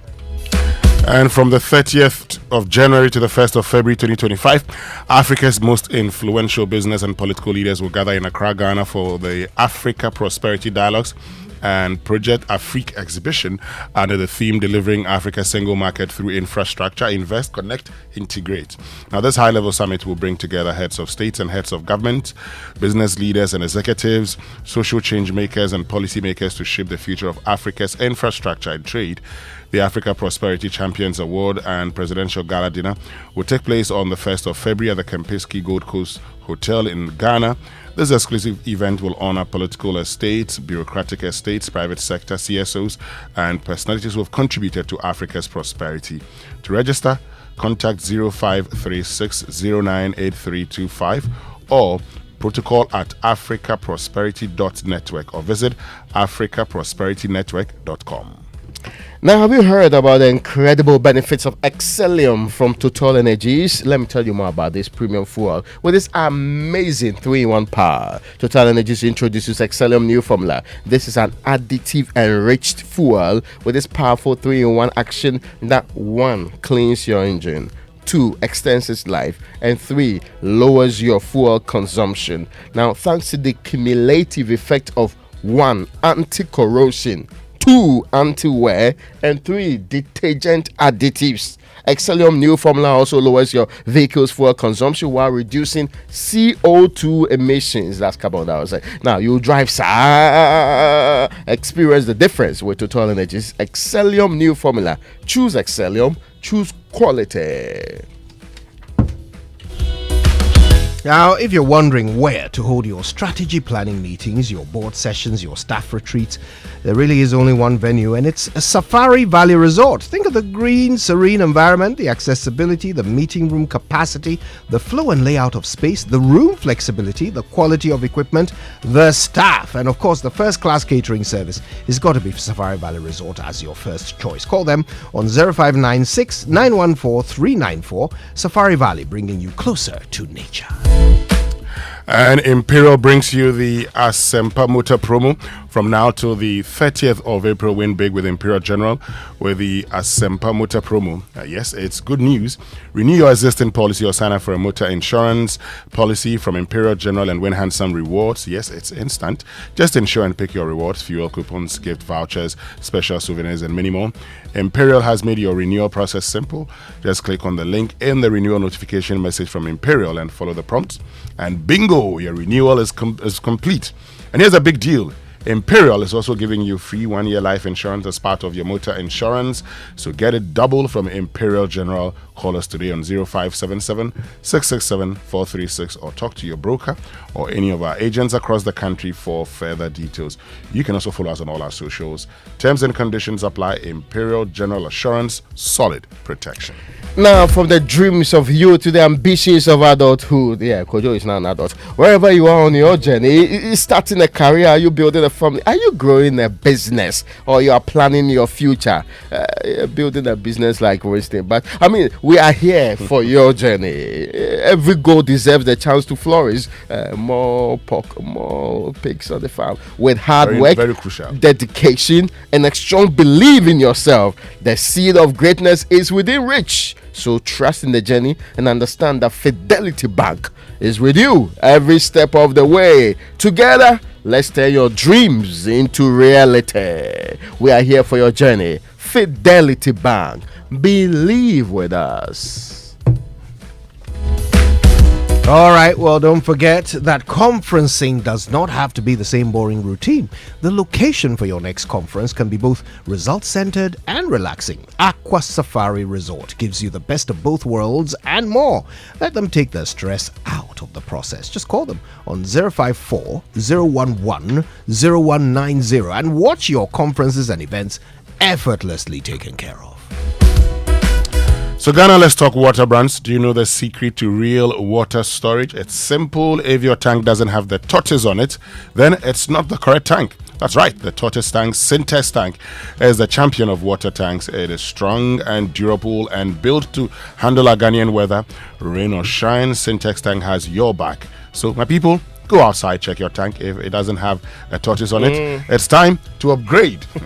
my son asked me the last time, Daddy, is our tank Syntex tank? Yeah, the tortoise day. He was actually listening, and one day I wasn't feeling so. He was listening and said, Daddy, is our tank Syntex tank? Is it strong? Is it tough? Yes. I said, young man, I will go and check. The father has no. This father, you have to go and climb to check. When I checked, it had a tortoise on it. Syntex tank. Who you are? All right. So, look, it's strong, durable, and built to handle our Ghanaian weather. Rain or shine, Syntex tank has your back. So, my people, go outside, check your tank, and if it doesn't have a tortoise on it, it's time to upgrade. Join the Syntex tank family today and enjoy water storage that's tough like a tortoise. Call 0244 335 168 to buy now or find one of our 400 agents nationwide. You can also shop online at syntexgh.com. Syntex Tank, strong, tough. Now, 2024 was tough for many businesses. Will 2025 be any better? Which sectors will attract investments in 2025? Would it be the pork industry? Where can businesses find money to expand in the year 2025? That's a financial market question that's very important. What new policies will emerge and how will this impact your business in 2025? Now, if you want answers as a prudent business person and many more, join the 11th edition of the Crystal Ball Africa 2025 for answers. The theme for this year's engagement is From Challenges to New Opportunities. This is happening on the 23rd of January. Today is the 20th, so it's 3 days more at exactly 9 a.m. prompt. This is happening at the plush Labadi Beach Hotel here in Accra. Don't miss the chance to network and tap into new opportunities. Register now at crystalballafrica.com. Sponsors for this all important engagement are Absa Bank Ghana, Deloitte, First Bank Ghana, Labadi Beach Hotel, Ares Properties, Mansa Gold, Kawa Mocha, and your partners for media are City FM, Channel 1 TV, and Joy FM. The event is powered by AB and David Africa. Alrighty then, listen, more to come on the Super Morning Show, including birthdays, sports, and food for thought. Stay with us for it all.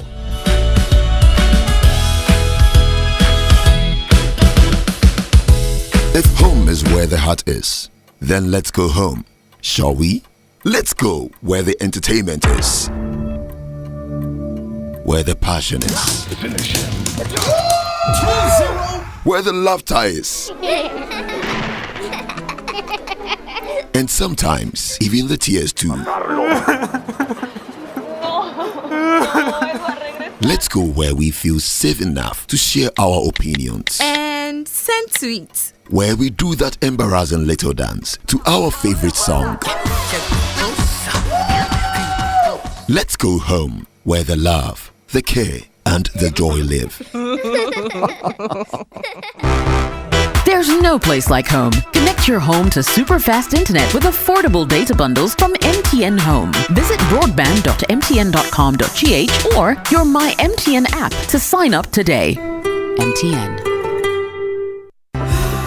Imagine a world where your home or business is powered by the sun's boundless energy. Picture your rooftop transformed into a solar sanctuary, radiating with eco-friendly vibes and city-saving brilliance. Well, dream no more. With Standard Chartered's renewable energy loans, you can turn this dream into a dazzling reality. And guess what? Our renewable energy loans come at very low rates. That's right, we are not just offering loans, we are offering the keys to your solar-powered kingdom. Say goodbye to high electricity bills and step into a new world where every watt generated is a step towards a brighter, more sustainable future. So if you're ready to take control of your energy destiny and switch to solar today, give us a shout on any of the following phone lines: 050-153-5789, 050-153-5790, 0244-674154. Let's chart a course for a brighter tomorrow and make your solar dreams shine brighter than ever before. Standard Chartered, here for good.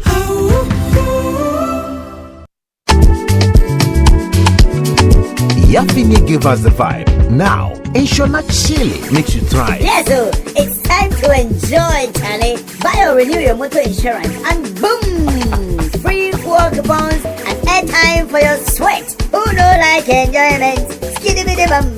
From January to June 2025, Enterprise Insurance gives you more reasons to smile on the road. Insure today and enjoy free fuel coupons for your car and airtime for your phone. Free fuel? Airtime too? Hey! Enterprise Insurance, always your advantage. Inshona Chile. It's simple. Insure and enjoy. Ready to secure your peace of mind and experience the fastest claims payment? Visit any of our branches or agency outlets nationwide. Connect with your insurance broker or enjoy the convenience of buying your insurance online through the Enterprise Advantage app today. Terms and conditions apply. Enterprise, your advantage. Let me share my experience with you at the new Aqua Safari Resort. When you arrive, you're greeted by warm smiles and introduced to your 24-hour butler who already has your itinerary sorted. Enjoy water sports activities like jet ski rides, kayaking, water sliding, flyboarding, and castanet fishing. You can even have your lunch here on the boat cruise. Let the tour guides take you through the sceneries of the mangrove forest, the friendliness of the animals, while you pet and feed them. We chose to have our breakfast with a beautiful sunrise right in front of our cabin. Visit Aqua Safari Eco Resort in Ghana, bringing you closer to nature.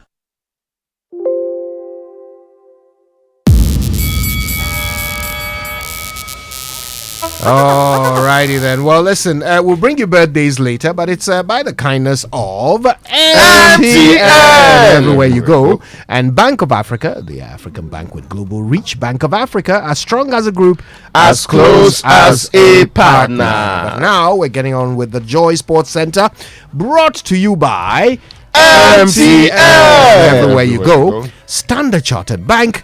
Here for good. And if it's football you want, they've got it all at DSTV. Yes, all the leagues, all the cups, all the matches live in HD. This session promises to be exciting. DSTV, your home of entertainment. What promises to be exciting? The session. Season you no, session. Or the FM, no. Jansen. Oh, Jehoshaphat. Anyway, say after me, season. My friend, move on. Now, hope you guys have heard the latest from MTN. If not, then listen. And for those of you who love MTN Free After One, prepare for the upgraded experience. That's MTN Free After One Extra. Now, let me tell you what the extra is all about. With MTN Free After One Extra, you can talk for 1 whole hour uninterrupted while paying for only the first minute of every 10 minutes you talk, which means for every 10 minutes you talk within the hour, you only pay for the first minute, and you get to talk for 60 minutes straight with no interruptions. You like what you hear? Well, as if that's not enough, you also get 50 megabytes of data for free after your first call daily. So you see, now is the time to talk extra with all the people you love. To subscribe to MTN Free After One Extra today, just dial *550#, and follow the prompts. Now, as the new year begins, it's essential to take the right steps towards achieving financial stability. Start of a new year is the perfect opportunity to set up your financial goals and start on the right path, as input from a professional can make the difference. At Standard Chartered Wealth Management Limited Company, you have access to a wide range of investment options that offer you monthly and yearly interest payments through diversified investment portfolios. Call us on 0233000041 or 0200127755, or visit us on the 4th floor of the Opebia House, Airport Accra today and speak with our certified investment advisors on what options suit your financial objectives and risk appetite. Standard Chartered, here for good. You have reduced it. For the first time in your life, the hair has gone down. Oh, you were fearing, but you put it. I miss you too. The Yomo has returned. No Yomo there. 2025 Yomo. There's no the Yomo is the one that determines the contours. There's your hairline is Yomo determined. You are just jealous of my hairline. Oh, your hairline Good is Yomo morning. determined. It is artificial. I miss you too, Raymond. Good morning to all of you. Welcome aboard to the Joy Sports Center with me, Tahiru Fentu, coming up over the next 10 minutes. March, lovely for Ayari. He's gone a bit early with that. Although Anana fumbles! It's a horrible mistake from Andre Anana. And Jorginho Rutter was there to pounce. Brighton are heading for another Premier League victory over Manchester United.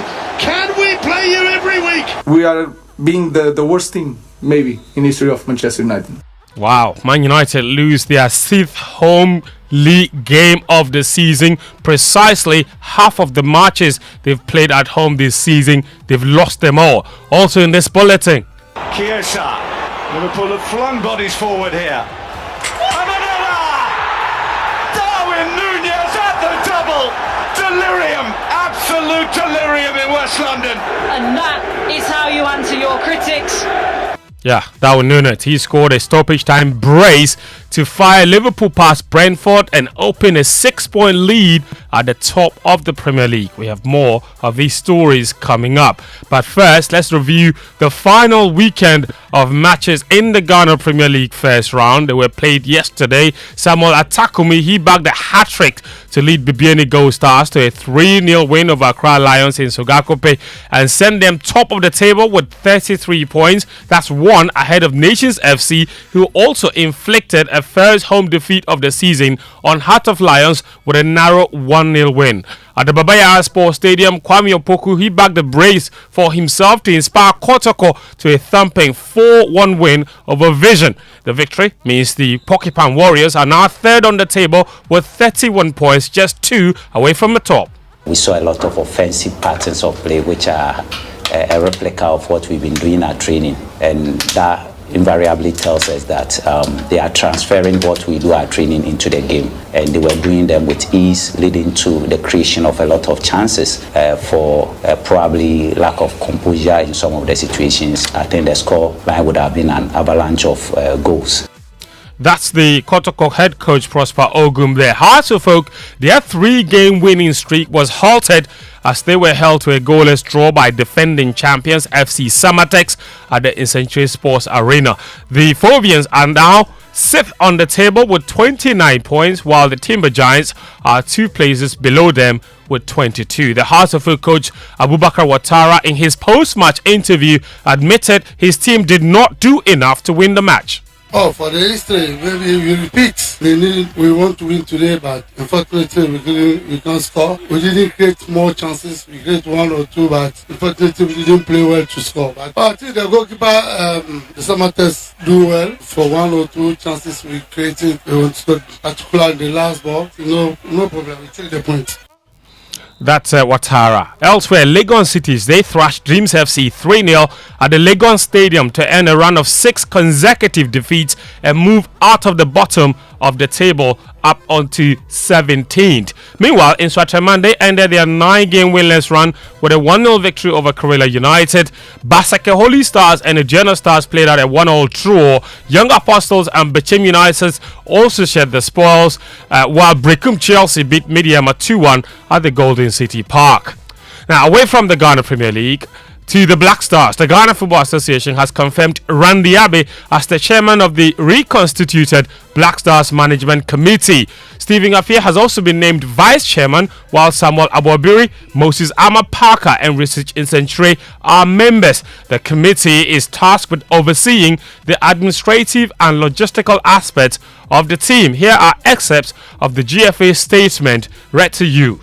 In addition to chairing the committee, Randy Abe shall lead engagement with government and other stakeholders. Stephen Appiah, a former captain of the Black Stars, will serve as vice chairman, focusing on player relations. Other members of the committee include Samuel Abuabire, chairman of the Greater Accra Regional Football Association, and an executive council member of the GFA, and Moses Ama, president of Mediama. Both Abuabire and Ama shall be responsible for operations and match day activities, while ensuring that the interests of sponsors, partners, and other collaborators are well taken care of. Richard Incenture, president of FC Samatex, is a member responsible for special duties. Additionally, the committee will be responsible for following up on the release of funds for team operations from the Ministry of Sports and Recreation.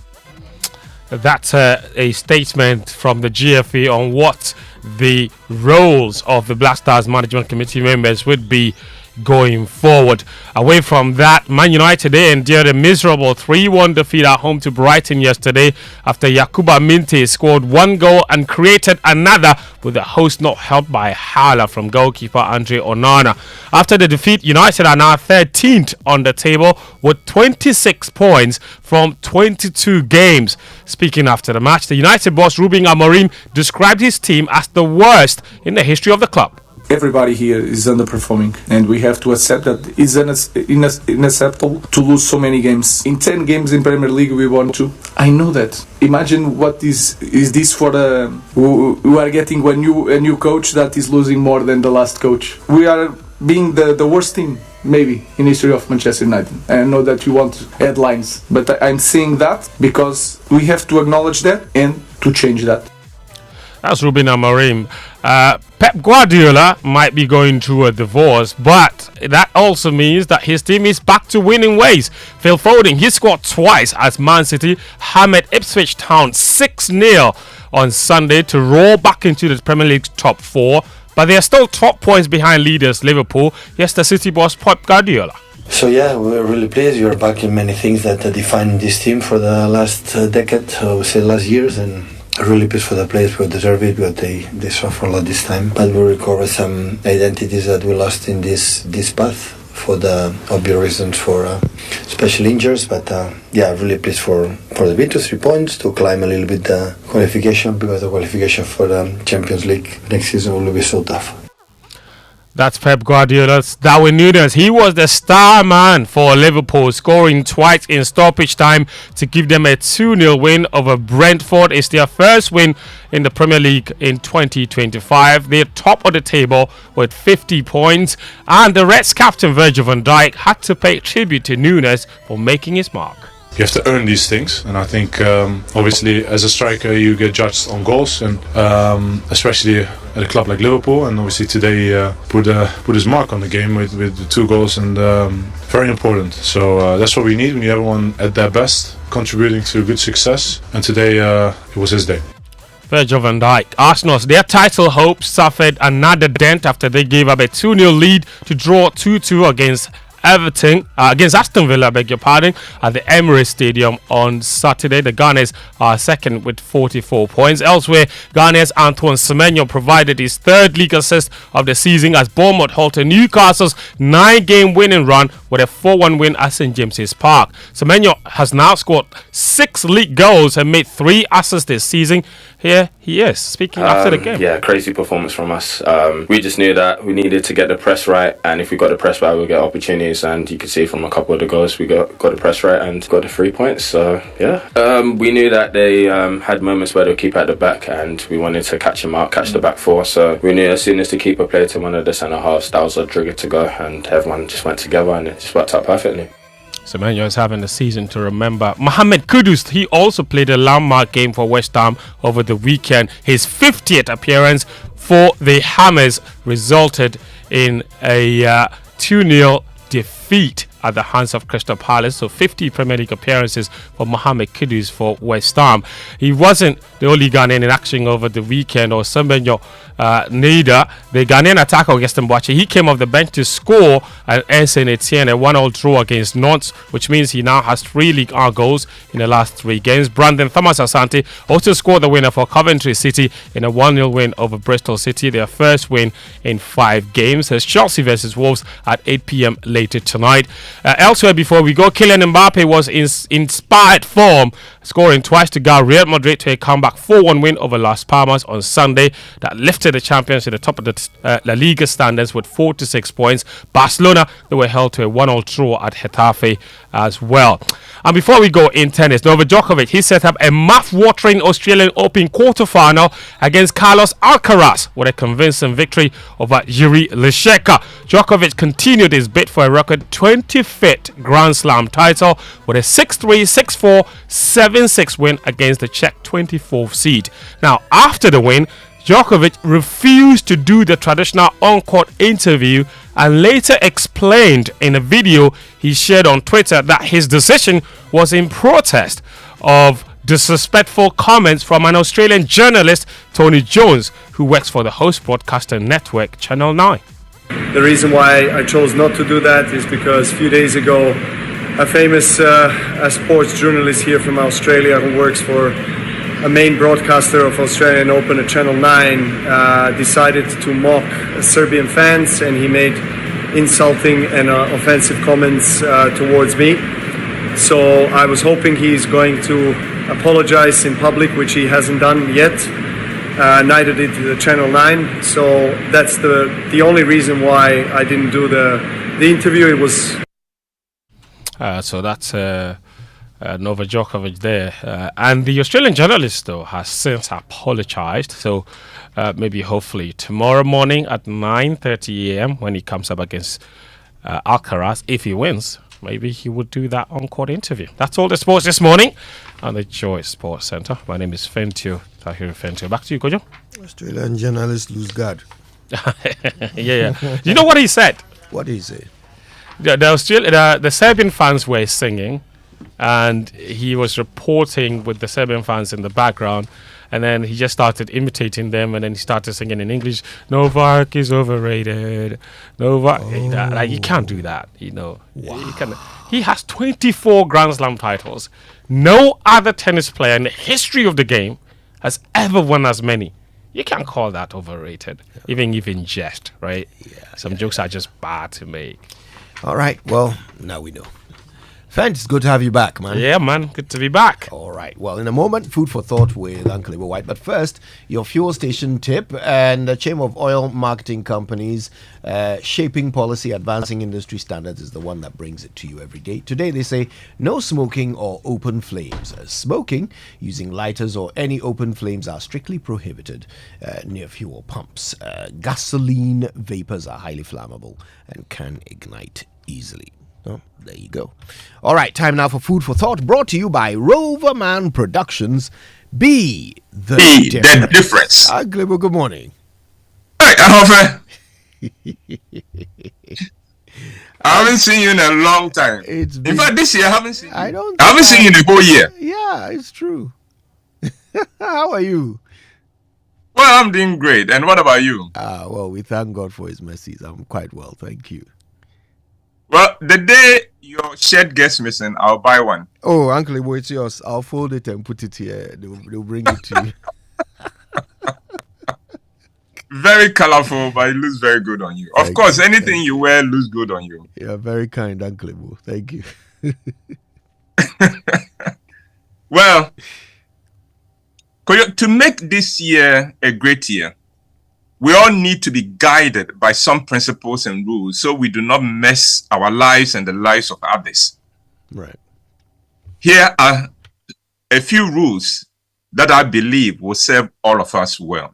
Rule number 1, be nice and respectful to everybody. Kojo, there is a disease in Ghana. I call it importantitis. It is a disease that makes us respect only people who are important and ignore those we think are not. Those who suffer from this disease will never know what blessings they miss. The truth is that people matter just because they are people, just because they are human beings. And we need to have the discipline of being nice to everyone, no matter their appearance or their position in life. Rule number 2, appearances can be deceptive and nothing is what it seems. So be careful what conclusions you draw from what you think you are seeing. Kojo, one of my favorite cartoon characters is Andy Cap. Andy Cap returns home from the pub one evening to find his wife and the landlord lying in their bed. Andy Cap, in shock, exclaims, "What is going on here?" And his wife responds, "Oh, we are waiting for the train to pass." The strip ends with Andy Cap rolling up his sleeves to fight. On the face of it, he had just caught his wife having an affair with their landlord. But the truth is that they owed the landlord. And of course, Andy Cap had drunk away the rent money. And there was no money to pay the rent. When the landlord called to demand the rent, Mrs. Cap had to find a way of sending the landlord away. And so she told him that the ceiling moved whenever a train passed. And so if he did not repair it, they would not pay the rent. Now, although the house was next to a railway line, the landlord disputed that his house had any side defect. So Mrs. Cap invited him into the bedroom to lie on the bed to see it for himself, since a train was due to pass by in 5 minutes. And it was as they were waiting for the 5 minutes that Andy Cap, completely oblivious of his wife's delayed tactics, returned from the pub. Nothing is what it seems, so be careful. Rule number 3, cross-check whatever someone tells you about another person. One of the most painful experiences for any of us is to hear that people are saying false and wicked things about us. None of us enjoys that. Yet somehow, we love to hear bad and negative things about others without thinking that they could be false. The fact is that Ghanaians love to malign others. It is almost our national sport to concoct wicked lies about others and spread them. One of the telltale signs that what you are being told is a lie is when the person says, please don't let him know that I told you. We can kill this terrible habit in Ghana by simply going to the people concerned and telling them exactly what we have been told and who told us. One of the bosses I worked under had a great solution to this mischief in Ghana. If you went to him to talk about one of your colleagues, he would call that colleague in whilst you are still talking and ask that person to come to his office immediately. And when the person arrived, he would say, oh, your colleague here is here to say something about you. I want you to hear what he has to say about you so you can defend yourself. And often that was the end of the matter. The one who had gone in to lie about his colleague simply stopped talking. Rule number 4. Whatever you do to others, you have done to and for yourself. And so, do unto others what you would, as you would want them to do unto you. This is the golden rule. But its truth is hidden from so many. It is the lack of the understanding of the truth of this rule that is the cause of poor service in Ghana. It is the lack of knowledge of this truth that is behind unproductivity in Ghana. It is also the reason people demand inducement in Ghana before doing what duty requires them to do for others. Ghana is a difficult country to live in, and it is not foreigners who have made it difficult. We have made it difficult for ourselves. Even if you cannot see the point of this rule, just try it for this year. Deal with everyone as if you are given a cue as to how you should be dealt with by others, and see if life does not treat you better. And finally, number 5, practice gratitude. Make it a habit to see the good and the blessings in everything. There is nothing you experience that you cannot find something to be grateful for. Last year, my car developed a fault just across the street from the Kingdom Books at Osu. The time was 11:25 p.m. and it was raining. I could have allowed myself to feel sorry for my situation, but I chose to be grateful. And you ask, what was there to be grateful for being stranded at 11:25 p.m. on a rainy night? Answer, a lot. You see, I had turned 70 a few weeks prior to this evening, and I was returning from putting up a great show at the National Theatre to a sold-out audience. At 11:25 p.m. on a rainy night, you expect a 70-year-old man to be tucked in warmly in bed and fast asleep. But here I was, returning from a sold-out show. I was still relevant at 70. I still could hold an audience spellbound for 2 hours. I had some of the most talented people in theater and in music and in dance working with me. So instead of being upset by the situation, I chose to be in very high spirits. I allowed the very situation of being stranded at 11:25 p.m. on a rainy night to remind me of how blessed I was. You see, if you want to, I assure you that you can find something in any situation to be grateful for. So practice gratitude, and you will not experience one sad day in your life. And number 6, I said finally at number 5, but let me do number 6. Never speak out of anger. You will always regret it later. The Bible in Proverbs chapter 12 verse 16 says, fools show their annoyance at once, but the prudent overlook an insult. Because you see, there are people who say, oh, I gave him a piece of my mind. Well, that is why you don't have any mind left, because you've been giving pieces of it out. So never speak out of anger. Don't give anybody a piece of your mind when you are angry. Keep your mind to yourself. You will need it. And Kojo, that's my presentation for today. I love that last one. Thank you so much, Uncle Ebo White. We appreciate the food for thought. That's like the cheat codes to survive 2025. I like it. I like it very much. That's right. And have a fantastic day. You too. You too. Food for thought. My regards to everybody in the team, especially Raymond. I haven't spoken with Raymond in a long time. It's true. He's somewhere in the building. I will alert him to your greetings. All right, and tell Batakari that I wish him a fantastic week. I'm prepared to bet that he's in Batakari today. Oh, Uncle, well, that's an easy bet. You've won.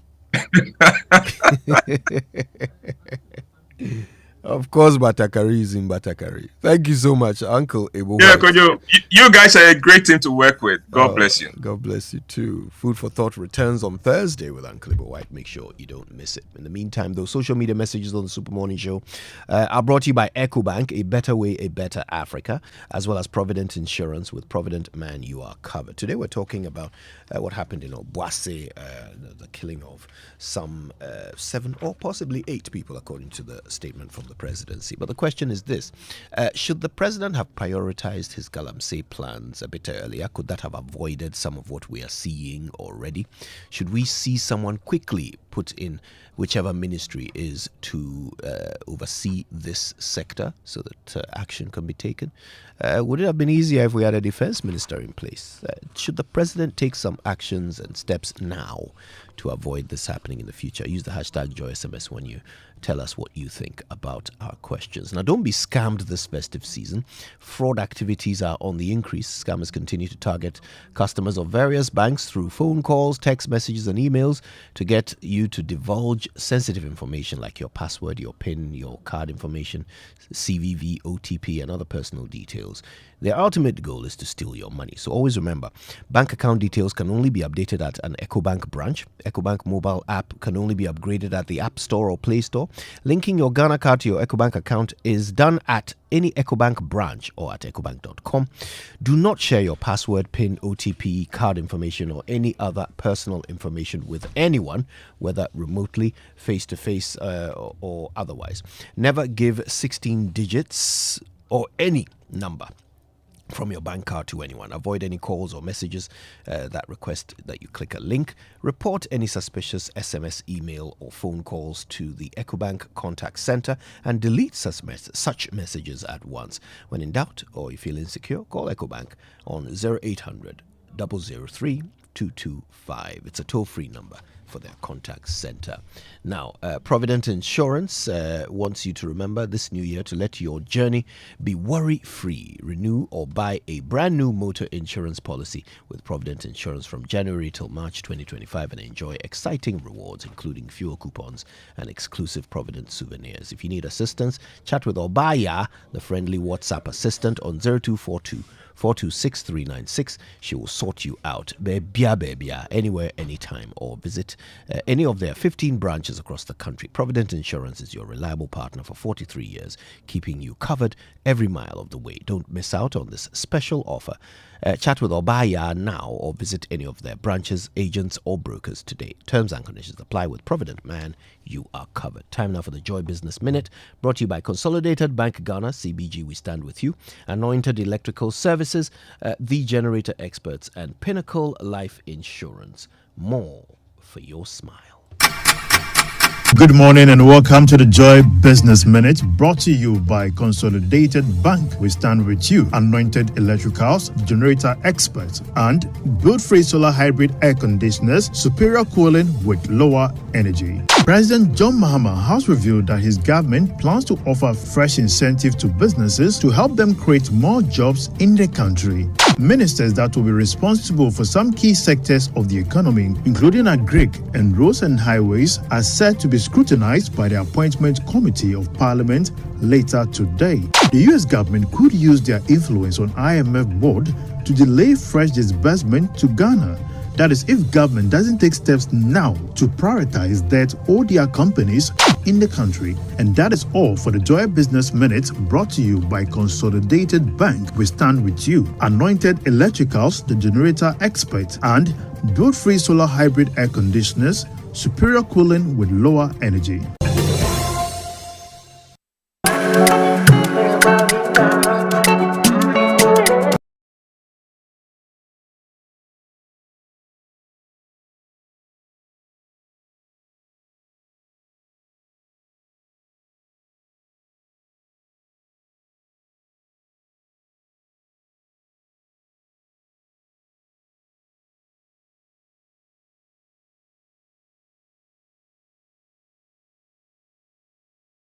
7 FM. Coming up today on our show, we cannot guarantee the safety of both learners and then teachers. So we discussed with the regional director of education, and we have agreed that if it's calm, then we go back to school.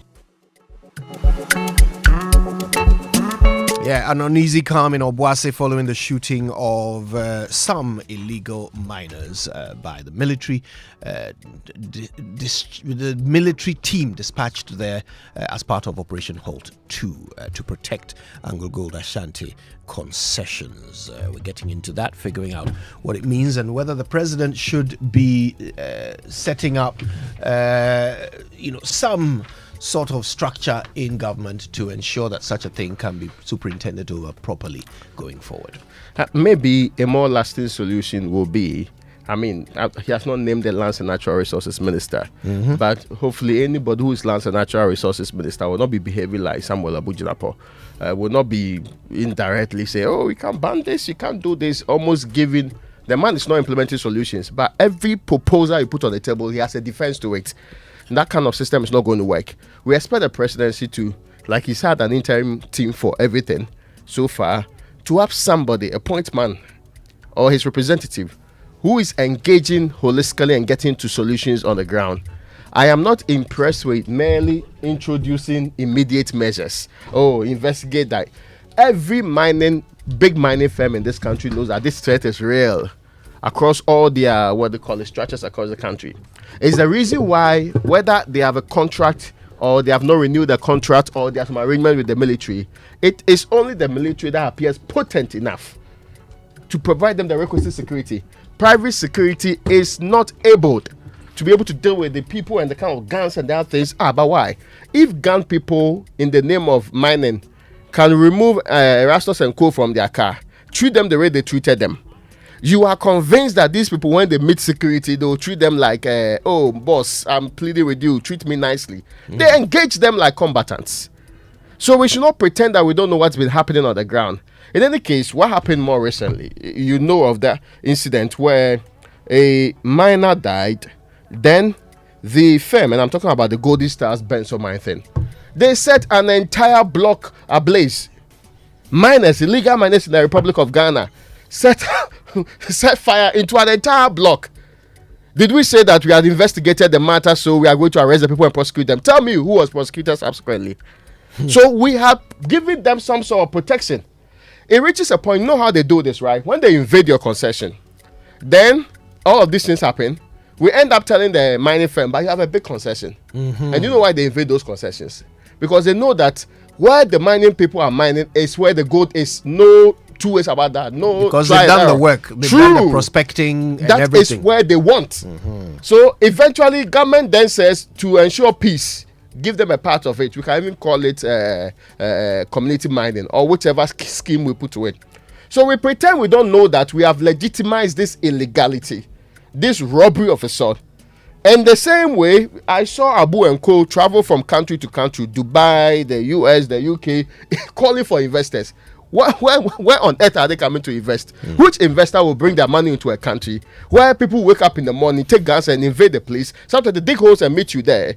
Now they've been emboldened. We all know that in the last few years, we created the impression that illegal mining was the ish. If you're not doing it, you're not a rich man in this country. We protected them. We gave them defense. In fact, there are still investigative requests before the police and the IGP today, which has not been worked on. So what else do you expect from the people? And I'm saying if you are sensible people, you will find permanent solution. And the NDC promised a far better solution. We expect it to be implemented as soon as possible. At least they have opportunity now to do so. Do not become another group of people who are beholden to illegal miners. This country is not for illegal miners. We have been pretending that they are more than the rest of us in this country. We have been pretending that they have more power so they can do whatever they want. At least the election is over. The next one is in 4 years' time. With a greater respect, the rest of us also require protection. If you are no longer interested in protecting our water bodies and all the things in our vegetation, at least be interested in protecting lives. If that one to should it be very difficult for you to do? So this lackadaisical attitude, I hope this government is not exhibiting a similar one. Creating the impression that, you need to protect the people, create the impression that these are people who went to church after church, they pass by a mining firm and they try to stretch their necks into the compound and see what is happening. Then they were arrested and shot. That's not true. What they said was that they were on their way to buy food. We believe this. And they were walking through the mining concession. Why, I don't know. And they were holding chisels and hammers. Because when they finish buying food, they use chisel and hammers to eat. Actually, the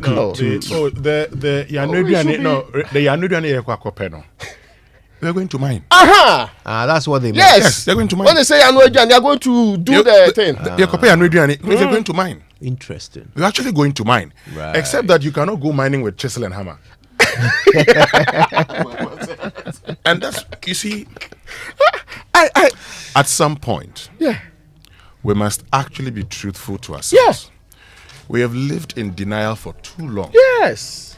And this is, I mean, Raymond, you're very right. As part of the plan, they start with these agitations and now begin to compel the mining company to see part of their concession to them. It happens all over the country.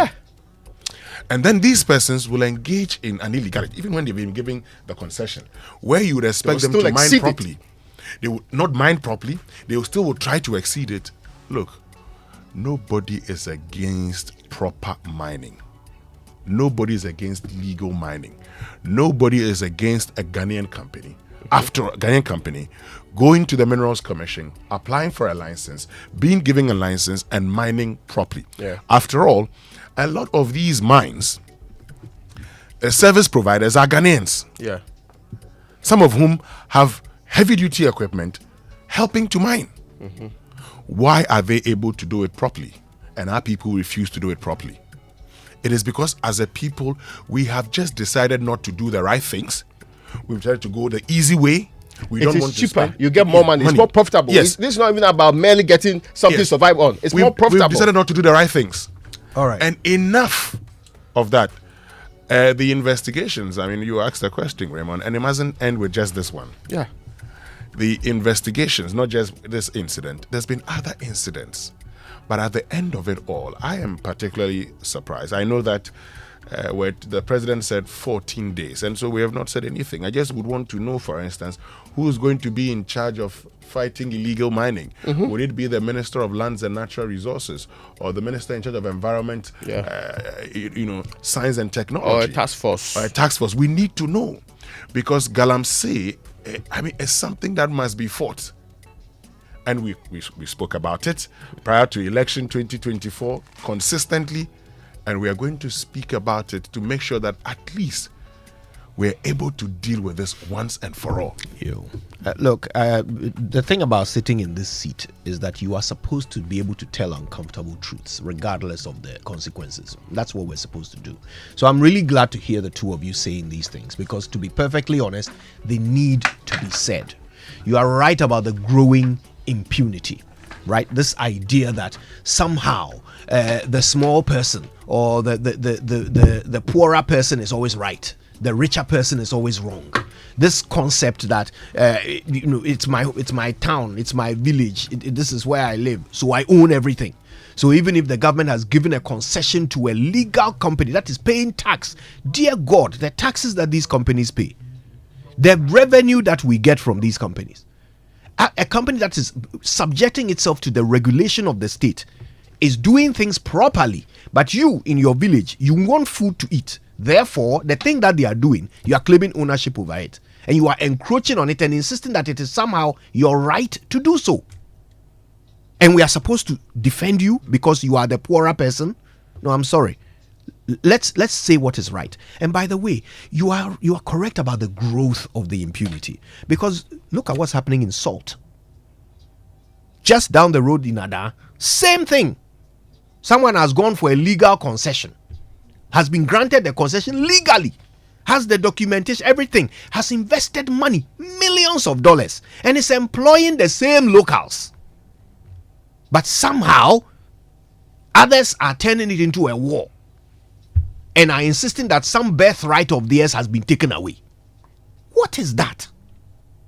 What is that? Do we want to do things correctly or not? As a nation, do we want to do things correctly or not? At a point, we have to draw the line. Wrong is wrong. And you see, there's a part of the presidency's statement on this that I don't know whether it should have come out now or after the investigation. But this idea, this communication that Anglo Gold should pay for the burial of the people who were shot, Anglo Gold should pay for the medical, what's it called, bills of the. I don't know whether it's some standing convention or whether there is some rule or some law that these mining companies have signed to that enjoins them to do that. But in the absence of any such thing, then I wonder why we have leapt ahead of an investigation to assign some responsibility to one party that they should pay. You've broken the law. You've done the wrong thing. You have suffered a consequence. Someone must now bear a cost for it. The person who has obeyed all the laws, well, ostensibly obeyed all the laws, and is simply protecting their concession, their investment, now has to also foot the bill for 7 or 8 funerals. I don't know about that. I don't know whether that is the communication that should come out now, or whether we should have waited until after the investigation. And then if it turns out that the company somehow was negligent or is culpable in some way, then you can assign some of these penalties, if you will, to them. That's just my thinking. But this show is yours, so it's your views that we are interested in. We want to hear them. We want you to talk to us. So you know what to do. Use the hashtag JoySMS when you post on X, or just send a WhatsApp or even a voice note to 055 1111 997. Now, what makes you smile? Is it time with loved ones, pursue your passions, or simply enjoy life's little moments? At Pinnacle Life Insurance, we believe that life insurance should do more than just protect your family's financial future. It should also help you live your best life now. Our policies offer comprehensive coverage, living benefits and rewards to help you make the most of today, because we think of wealth differently. At Pinnacle Life Insurance, we provide solutions that give you more for your smile, more time, more freedom, more joy. For more information on our policies, call us on 0501 451400 or visit pinnaclelifeinsurance.com.gh. Pinnacle Life Insurance, more for your smile. And Anointed Engineering Services Limited is into the sale of ultra silent fuel efficient diesel generating sets with sizes ranging from 5 kVA to 3000 kVA at competitive prices. And for every generator you acquire, you'll also enjoy a 5-year warranty. They undertake maintenance and repairs of all kinds of diesel generating sets. Their services include a 24-hour emergency service, sale of genuine spare parts, reliable rental sales, professional advice, sale of tar lights and rental.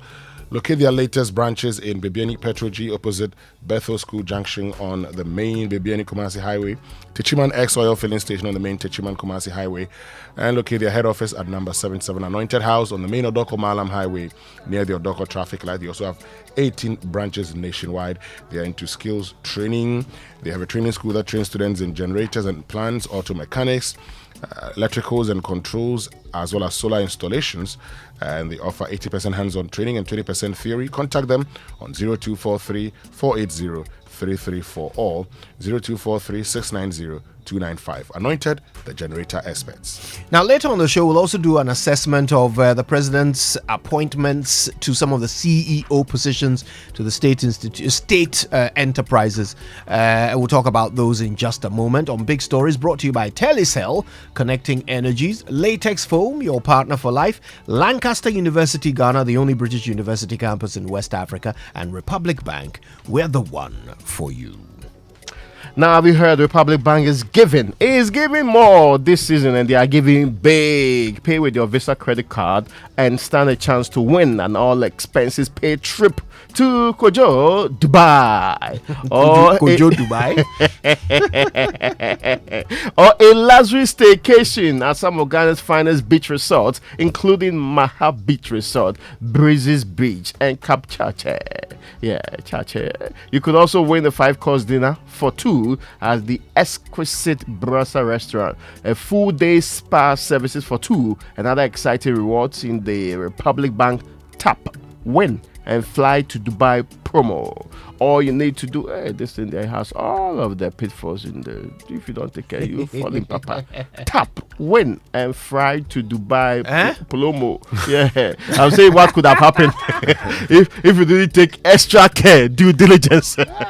All you need to do is to use any of your Republic Bank Visa credit card, the Infinite, the Adeshi, or the Classic card. Every tap counts. So what are you waiting for? It's time to fly to Dubai with the Republic Bank Visa card. Start tapping and make this season unforgettable. This promo is under the Caritas Lottery platform. Republic Bank, we are the one for you. And 2024 was tough for many businesses. Will 2025 be better? Which sectors will attract investments in 2025? Where can businesses find money to expand in 2025? What new policies will emerge, and how will these impact your business in 2025? For answers and many more, join the 11th edition of Crystal Ball Africa 2025 for answers. The theme is From Challenges to New Opportunities. It's on the 23rd of January 2025, 9 a.m. prompt at Labadi Beach Hotel. Don't miss the chance to network and tap into new opportunities. Register now at crystalballafrica.com. Sponsors Absa Bank Ghana, Deloitte, First Bank Ghana, Labadi Beach Hotel, Aries Properties, Mansa Gold, Kawamoka, Media Partners, Joy FM, City FM, and Channel 1 TV. And this event is powered by AB and David. All right, it's time to switch to Telecel fixed broadband today and experience incredible business bonuses, non-expiry bundles, data transfers across devices, and so much more.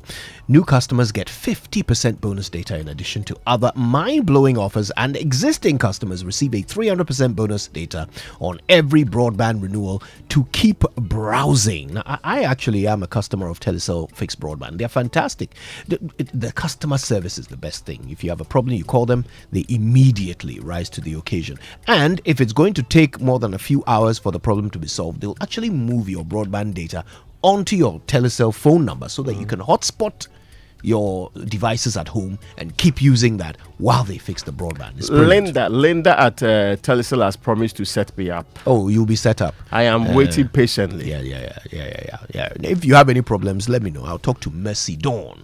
Mercy Dawn has been running things there. She will take care of it for you. Mr. Jansen. That's right. Now, to subscribe to Telecel Fixed Broadband for these amazing offers, dial *900# or use the Telecel Play app, or just go to any Telecel retail outlet, or just go to telecel.com.gh and get connected today. Terms and conditions apply. Telecel, connecting energies. All right, there's more to come on the Super Morning Show. You don't want to miss any of it because it's your show, right? So tell us what you're thinking. Use the hashtag JoySMS, or of course you can send us a WhatsApp on 055 1111 997. Stay with us. More to come after these.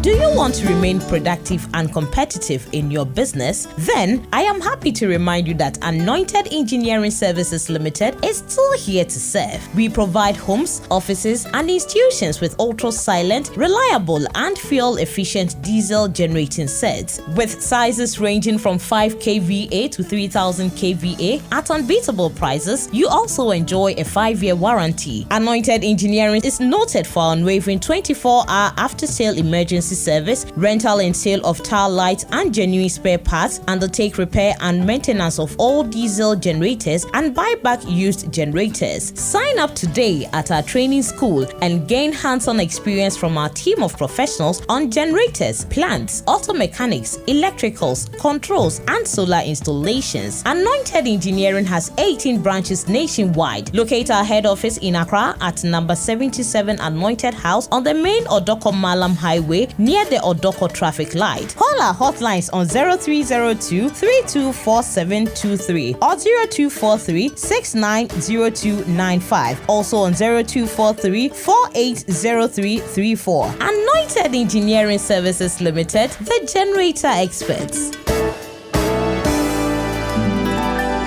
I used to stress about where to receive my abduction and always used to doubt whether my friend has really sent it. So I asked a friend of mine and he said his wife used to have similar challenges until she decided to receive money transfers from CBG. Well, I can relate because now I receive my money from CBG. It's so simple, fast and secure with no delays and no hidden fees. And I must say, life is now feeling good. Stay connected to your loved ones no matter where they are. With Consolidated Bank Ghana's money transfer services, you can receive money quickly and securely from abroad, whether through MoneyGram, Western Union, PayAngel, Transfast, UnityLink, RIA, EaseRemit, Thunes, TapTapSend and TerraPay. Cash out your way any day with Consolidated Bank Ghana. Welcome to the good life. CBG, we stand with you. We stand with you. What makes you smile? Is it time with loved ones, pursuing your passions, or simply enjoying life's little moments? At Pinnacle Life Insurance, we believe that life insurance should do more than just protect your family's financial future. It should also help you live your best life now. Our policies offer comprehensive coverage, living benefits, and rewards to help you make the most of today because we think of wealth differently. At Pinnacle Life Insurance, we provide solutions that give you more for your smile, more time, more freedom, more joy. For more information on our policies, call us on 0501 451 400 or visit www.pinnaclelife.com.gh. Pinnacle Life Insurance, more for your smile.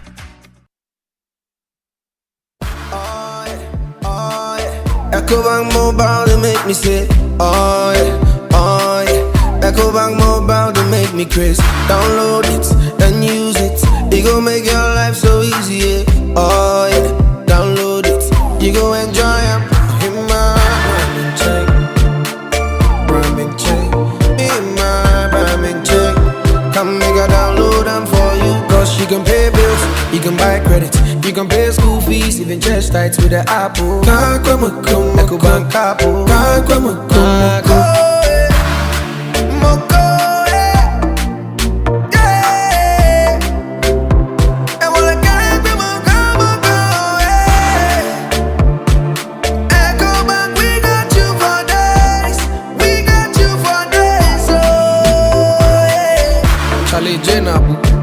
Life is easy with the EcoBank mobile app. You can pay your bills, transfer to and from mobile wallet, virtual card creation, transfer to other banks, express account opening, scan and pay, express cash, all at your fingertips with the EcoBank mobile app. You know it's 5-star life with EcoBank.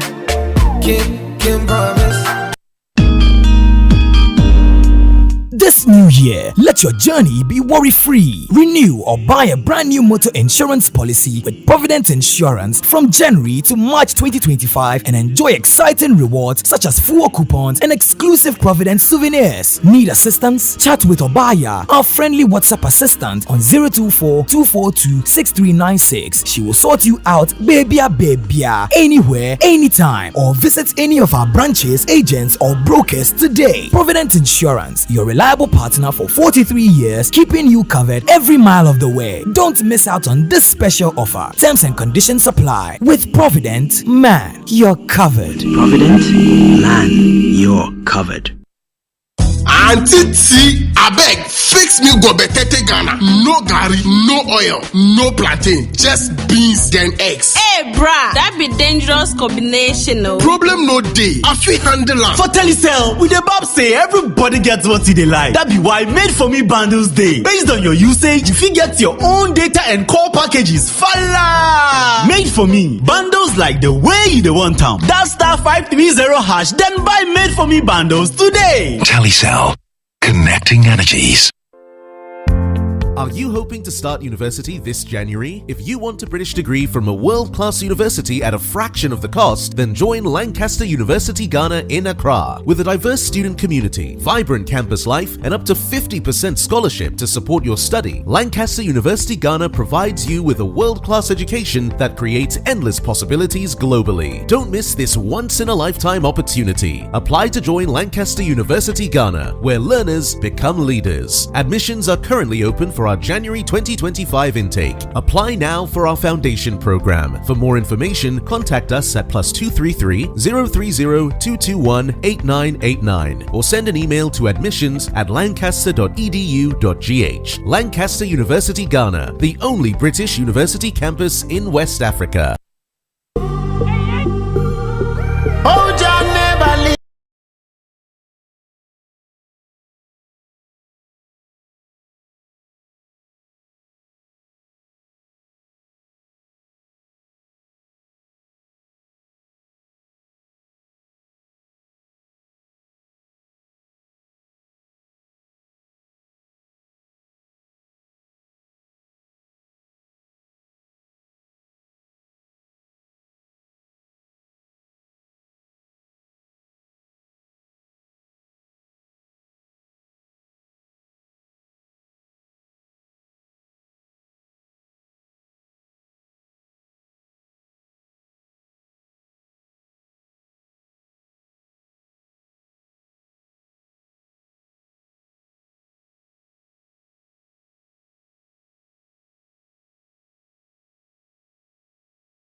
following the killing of their colleagues in a clash with the military. The illegal miners had besieged one of the abandoned concessions of Anglo-Gold Ashanti when they were confronted by military personnel on guard. Almost 30 minutes in the meanwhile, soldier, Obi Jania, see and shooting a cheek. I'm not watching in a go at the Bonabene de AG. Yeti Kurum, Yeti Kurum. Namabati company, Namusasu, my commodity, after the Musasu Kumuye. What wrong have you done, AGA? We are living in our own town, but you are denying us food, and now you are killing us. The Ghana Armed Forces, in a statement, indicated they returned fire in self-defense when the illegal miners fired at their troops on duty. The irate miners, in retaliation, hit the principal streets of the town and set ablaze 4 vehicles of subcontractors of the mine, of which one crashed into a nearby shop and torched properties. We do not know what has happened in Tutuka. A little movement in town, then everyone begins to run away. Hear the siren wailing.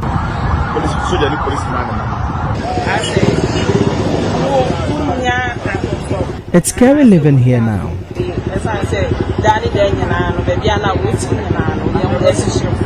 Both private and public schools in Obuasi East and Obuasi municipalities have been temporarily closed down amidst the escalations. George Kumsin is Director of Education at Obuasi municipality. We cannot guarantee the safety of both learners and teachers. So we discussed with the Regional Director of Education, and we have agreed that for tomorrow and possibly Tuesday, let's look at the situation. If it's calm, then we go back to school. How will this impact education in Obuasi? The contract hours for tomorrow will be made, and if it is made, I mean, as you are aware, means that getting back the hours to recoup whatever should have been lent will be gone. For Joy News, my name is Emmanuel Bright Quickle. Coffee in your cup and Joy on the set. The Super Morning Show is always the best bet on Joy 99.7 FM. This is a serious incident, the last sort of thing that any new president would want to have happen in the first month of his tenure. 7, possibly 8 people killed in Obuasi. Illegal miners, no less. So, let's talk about it. On the phone, joining us is our very own Joy News and Love FM correspondent Emmanuel Bright Kweku, who has been covering this matter in Obuasi. He's joined by Dr. Ken Ashigbe, convener of the Media Coalition Against Galamsey. Good morning to you both. Good morning. Good morning, Kojo. All right, now, Bright, let's start with you, okay? We want to get the latest. What's the situation in Obuasi this morning? All right, so Kojo, when you come to Obuasi, as we speak now, the situation is a bit calmer compared to yesterday when the incident broke. And so this morning you'd have the indigents going about their usual duties. You'd have fine market women around, and the normal people going about their own duties, with the exception of school students or pupils in both public and private schools going to school. The schools have been closed for today and tomorrow, and so for the school children, they are not going to school. But generally, the community is a bit calmer as compared to yesterday when the incident broke. Have there been any reactions in the community to the statement from the presidency calling for an investigation? Yeah, definitely, Kojo. There's been a reaction from the miners themselves with regards to this investigation, because when I spoke with them, they were telling me that they needed to know who actually gave the command for the military to open fire on them, because from my interactions with them, they tell me that the commander on duty at the time when they encountered the military had received a call. They don't know the person who called them, but right after the call, he opened fire on them. He cocked his gun and then opened fire on them. So they really want to know who actually made that call or gave the orders for them to be fired at. I spoke with the 2024 parliamentary candidate for the NDC in Obuasi East, and he was actually also calling for the same thing, because he says that for some time now, whenever even these illegal miners are arrested at the mining concession, the abandoned mining concession, usually they are detained by the police and then they are released onto their families as and when they are able to pay their fine and all. But for them to, for the military to open fire on them, that's where they are not so well in thoughts about it. So they really want an investigation to find out who actually gave the orders for them to be the military to open fire on them. And with respect to the medical treatment bearing the cost by Anglo Gold Ashanti, this has really come as a relief for them because most of these illegal miners, they are unemployed. And so their families do not have enough to provide medical treatment for them. So for AGA to bear the cost as directed by the president, it has definitely come as a relief to them. So they could ensure that their injured persons, the 8 people, have a good standing or their welfare is being taken care of. So it has come as a relief for them. For the at least 8 people that have been confirmed dead, we understand that the body will soon be released onto the family for them to give them a victim burial. Right, Bright, clear up something for us. The statement from the military says the shootout led to the death of 7 illegal miners and 1 seriously injured. The Anglo Gold statement says the same, 7 shot dead. But the presidency says up to 8 lives. How many people have died? Well, indeed, Kojo, the numbers keep dwindling. When you speak with the authorities, they are giving you this figure, they are giving you another figure. But from what we gathered initially, we were told that it was 9 people. But as and when we further inquired, we understand that at least 8 people have been confirmed dead. And even with regards to those who were injured, who were transferred from Obuasi, we understand that 9 people were injured and 8 of them were transferred to the Konfanoti Teaching Hospital to receive treatment. But as of whether they are well or even passed on, and that's yet to be confirmed. That's yet to be. I'm yet to find out from the authorities here at Konfanoti to see whether these people are also even alive. And so, for the numbers as we speak now, it keeps dwindling, but at least some 8 persons have been confirmed dead. So 8 confirmed. Yes. Right. Now, tell us at this point, with the calls for investigation. Are you seeing a heavier presence of security services, police and so forth in the Obuasi township, or are things pretty much back to normal? So there is still security presence in Obuasi. I saw some vehicles from the military, some armored vehicles. At least when I was in the town, I saw at least some 2 of them patrolling from the Obuasi municipality itself and then Obuasi East municipality. You know, the Obuasi East is where the incident happened. That's where the concession is. But Obuasi municipality is where the mine actually is. That's where the operations for Anglo Gold Ashanti is, and even a residential area for the miners or workers of Anglo Gold. That's where it is. So they were patrolling to and fro from this particular in this particular town. When you go to the police stations, even in Obuasi, you'd find a lot more of the police officers around, because yesterday when I was there, I saw a vehicle, a police vehicle, moved from the Ashanti South Police Command to give more security presence on ground for the people to be protected, because the people were calling for heightened security, because even one of the shops nearby was torched when the illegal miners set ablaze a vehicle. We understand it crashed into the shop and then it set it ablaze, and the properties in there were all destroyed. And so the residents themselves were calling for heightened security. So as we speak now, there is a lot security presence in Obuasi, Kojo. Thank you for that update. Emmanuel Bright-Kweku is our correspondent with Love FM, our Joy News correspondent with Love FM, and he has been covering the story in Obuasi. Now, Dr. Kanashigbe is the convener of the Media Coalition Against Galamsey. Well, Doc, 8 people believed to be dead, and this time it's illegal miners encroaching on a legal mining concession. Are you surprised at this outcome?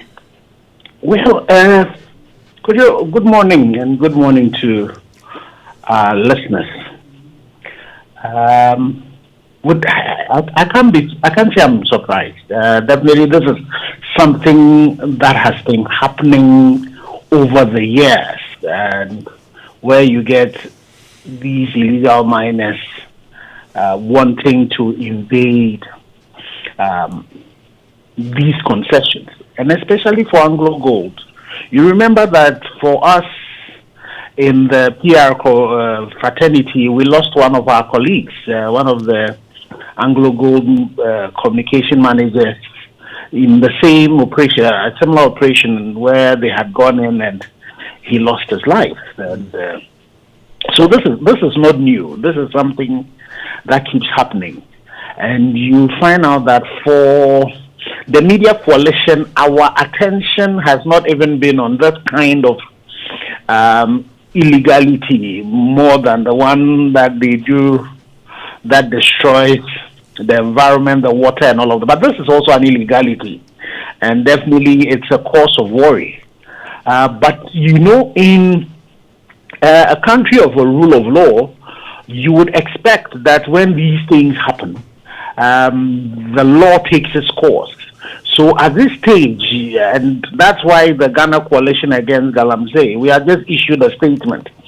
This statement was planned before this thing happened, but we also agree with the president calling for an investigation, and we believe that we need to have an independent investigation that gets to hear the side of, even if they are, well, they themselves confess that they were an illegality, but even criminals have rights.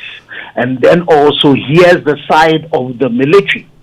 And then once we establish what the truth is, which Ghanaians really deserve, we need to know what the truth is to ensure that the right thing is done, the right punishment is exacted to whoever it is that has done wrong. That is so important, because if we're building a country of rule of law, we need to make sure that the law takes its course, not looking at who is involved. So the facts have to be properly established. Professor Kwesi spoke to us earlier, and he warned that this sort of thing could spread, that other large-scale mining concessions could find themselves encroached by illegal miners. Do you foresee similar potential outcomes, and what must be done to prevent such a thing? So, could you know that in Trosso, the Newmont also reported something around the 9th of January. You also know that in the past, we have had situations where some illegal mining sites was raided, and even for them, the core samples and all of that were destroyed, and nothing happened to it in the past. So that's why, for me, it is really important that this thing is investigated, and if it is those who are found culpable are punished. But it is very important that we also, in as much as we'll be calling on the large-scale miners to do their social corporate responsibilities and all of that, if we really want to make sure that we are benefiting from mining, and we would also become a destination for both local direct investment and foreign direct investment, then we need to send that signal to people that we would not tolerate any impunity and people just attacking people's legal concessions. And so that's an important message if we are to stop what Prof. Enin is talking about. So if you look at the statement we just issued, one of the things that we said, and just if you allow me to quote a little paragraph, it says, while we acknowledge the government's mentions of the need to address Galamsey in its first 120-day agenda, we are deeply concerned about the pace of the action. And we have formally written to His Excellency the President, urging for an immediate cease and desist order to all illegal miners and regulatory bodies.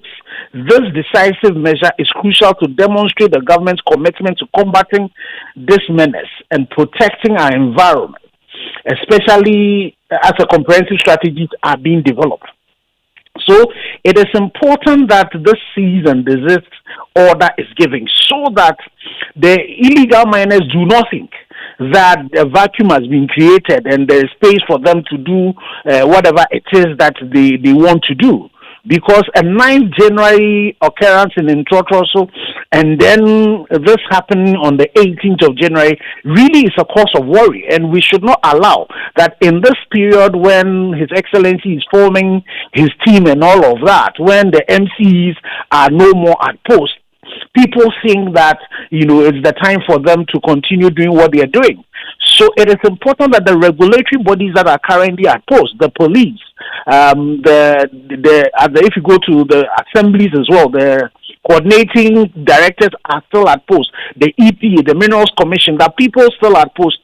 We need to let people know that we are still within a country of rule of law, and it's so important that the cease and desist,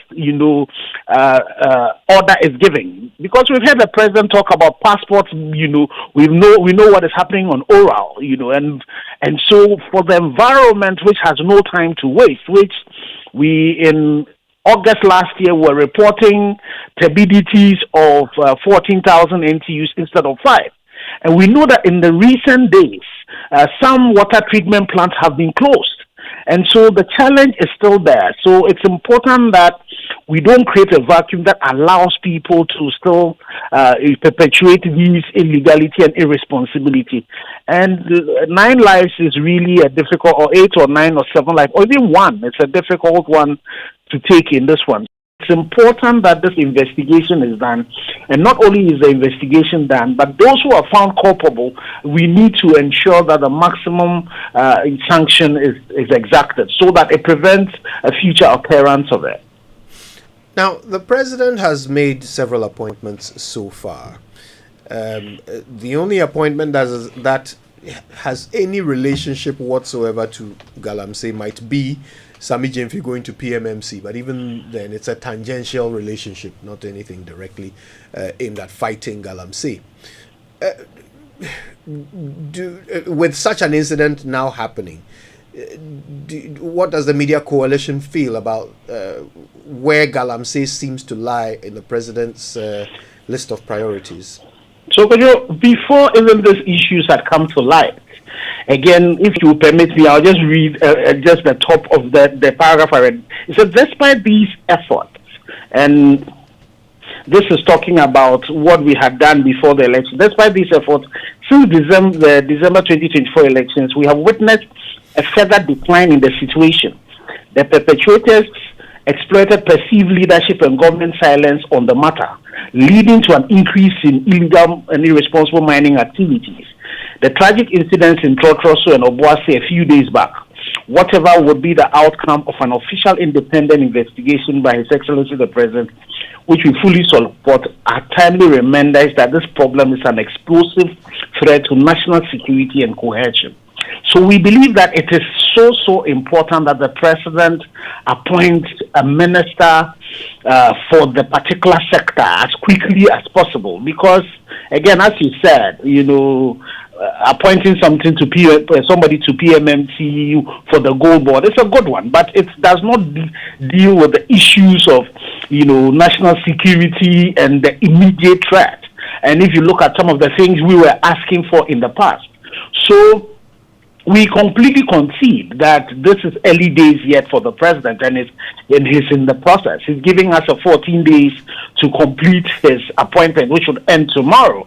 We also take cognizance of the fact that he has number 19 of his social contract that talks about dealing with it. But it is important that something be done immediately ahead of the appointment of the Minister for Foreign Affairs.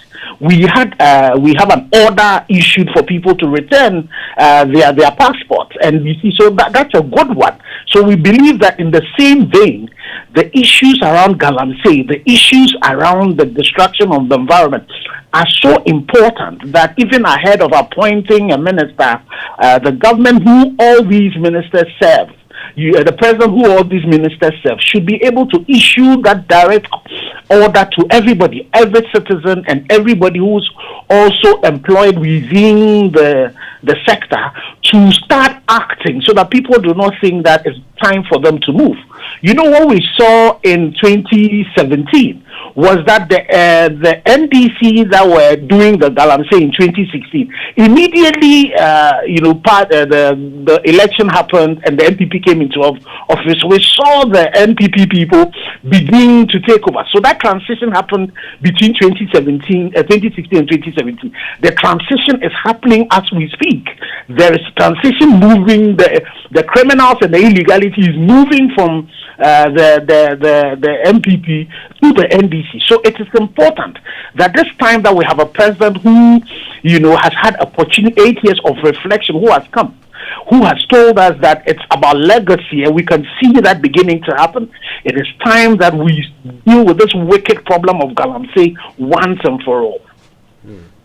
Now, there are some who are suggesting that following this action in Obuasi, that the military has proved itself to be more effective at fighting illegal miners than the police. Is that your conclusion too?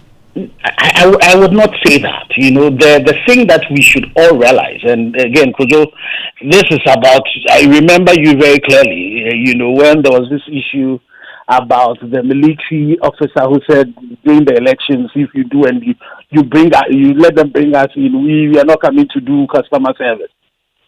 So we need to realize that in a democratic country, the institution that has primary responsibility for security, law and order is the police. We would bring the military in as a last resort, but it is important that we strengthen the hands of the police. It is important that the issues that used to happen in the past, where when these police people go on operation, somebody will call from somewhere and say, let these people go. All of those things don't get repeated. If we empower our police and empower the other regulatory bodies, then we would only use the military as really last resort.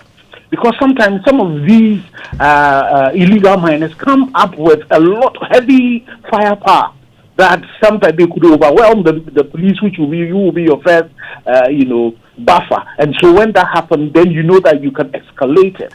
But in the ordinary sense of things, we should strengthen our police, strengthen our immigration, strengthen the Minerals Commission, strengthen the EPA, strengthen, even give our chiefs a bit more power. You know that in some of these mining communities, there are days that the local people have set aside as taboo days, and on those taboo days, they don't go to the theaters of these crimes that they commit.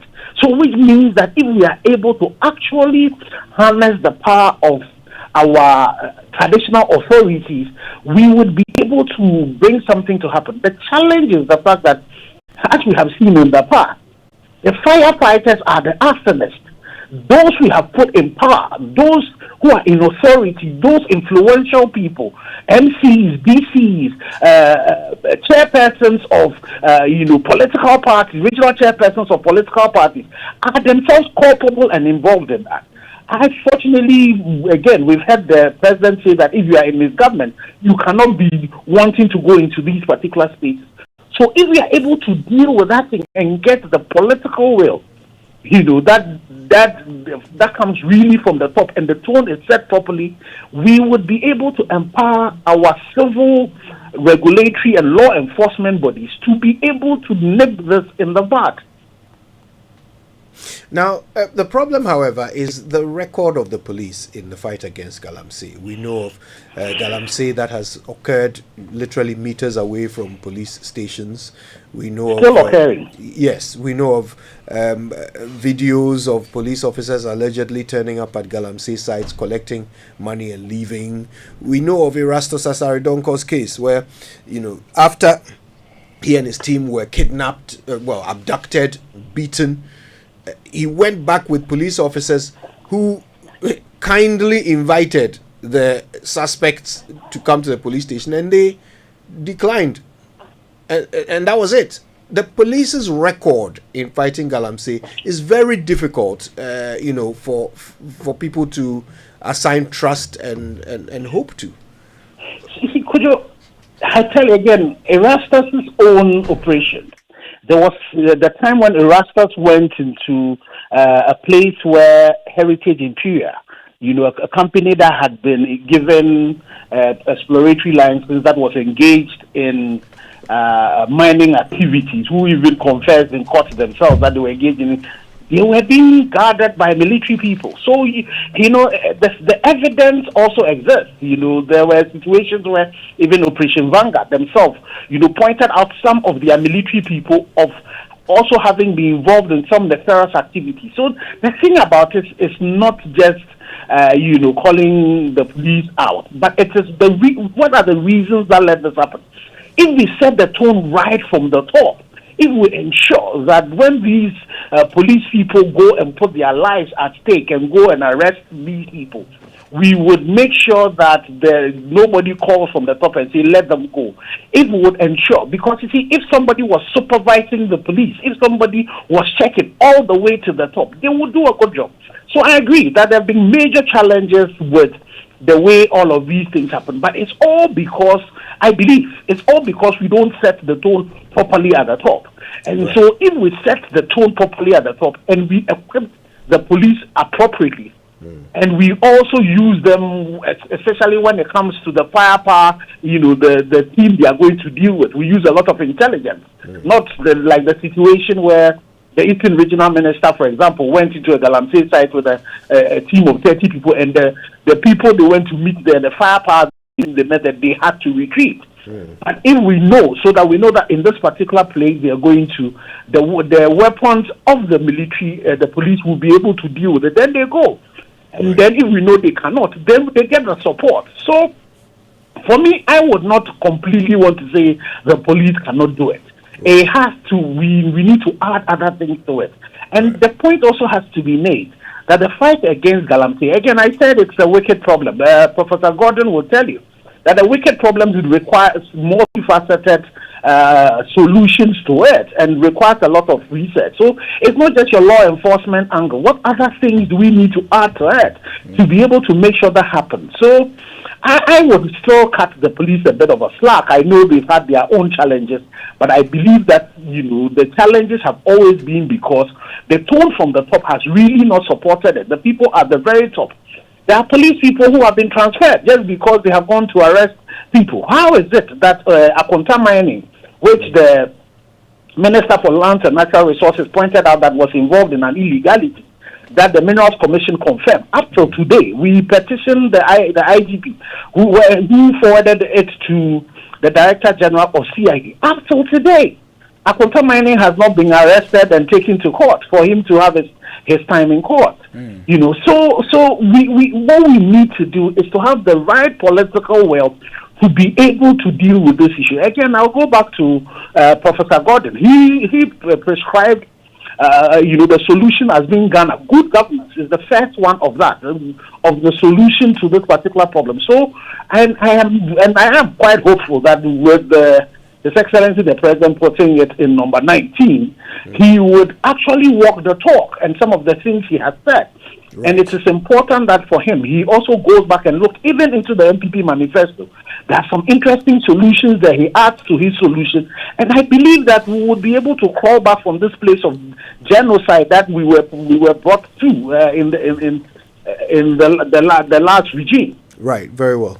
Thank you very much for your time with us. Dr. Ken Ashigbe is the convener of the Media Coalition Against Galamsey. Okay, listen, there's more to this, okay? This is not the first time that, the fight against Galamsey has resulted in violence. Do you remember this? Now, we drove for about 30 minutes into some bushy area. It's an abandoned area.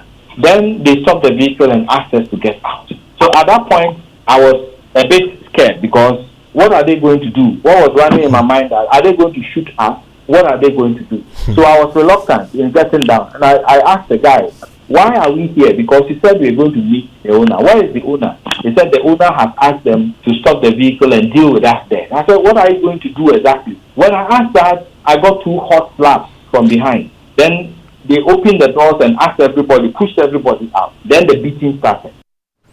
The abduction and assault of Erastus Asaridonko. What's the latest with that investigation? Stay with us and find out after these.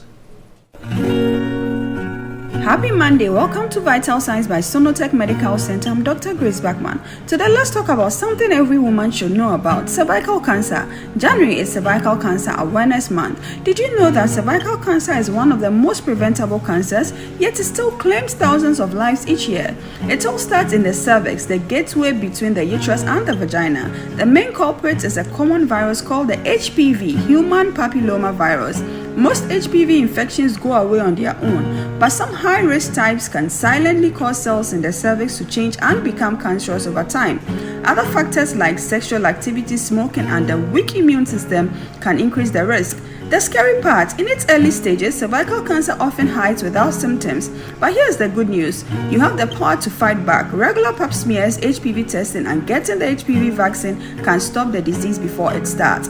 Reach out on 0308-040-036 and book your appointment now. Hosted once every 5 years, the prestigious Millennium Excellence Awards welcomes our august and distinguished guests to the Menchia Palace, Kumasi, for a 3-day exclusive prize ceremony in May 2025.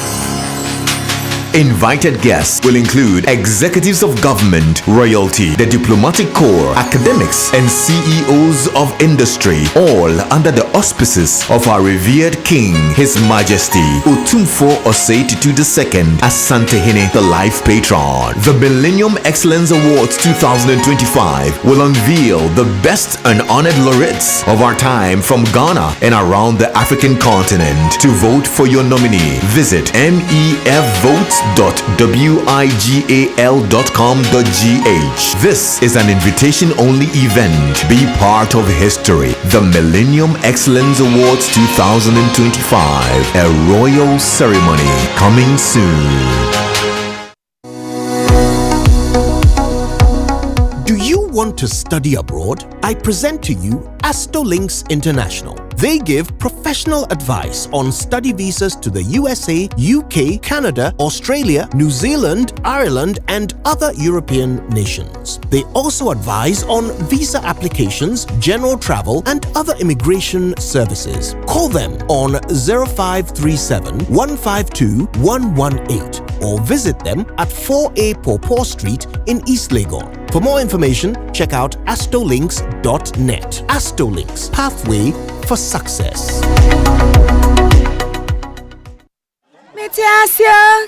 Hey, yakoni. What do you mean, sir? Free on a Oba. Metropolitan Life Insurance at Daramo. Now, me too, I am insured. Say accident, real bommy, and now so my family and I will be covered. And do you know I pay only 5 cities 80 pesos a month? So allow me to sing. Now, with Metiasi from Metropolitan Life Insurance Ghana Limited, you can have peace of mind knowing that you and your family are covered. Dial *170# now. Metropolitan Life Insurance Ghana Limited. Together we can.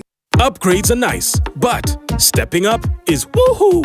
Because when you upgrade with GoTV, we'll step you up to the next package. Upgrade today to get more than more with Step Up, where if you're on GoTV Plus and upgrade to GoTV Max, you'll get even more with GoTV Super. Get big value, get big entertainment, get stepped up to even more with GoTV. Upgrade today on the My GoTV app or visit GoTVAfrica.com. Terms and conditions apply. Offer ends 31 March 2025. Wear a condom for sex and protect yourself from HIV. HIV has no cure. No condom, no sex. This message is brought to you by the Ghana AIDS Commission. Since inception, almost 100% of Ashesi University students have found jobs, started businesses, or gone on to graduate school within 6 months of graduation. From Accra to Nairobi, London to New York, Ashesi graduates are noticed and are leading successful careers. If you dream of a rewarding life and career, an Ashesi education prepares you just for that. Learn more about applying to Ashesi at ashesi.edu.gh. Remember, admission is ongoing. Coffee in your cup and joy on the set. The Super Morning Show is always the best bet on Joy 99.7 FM.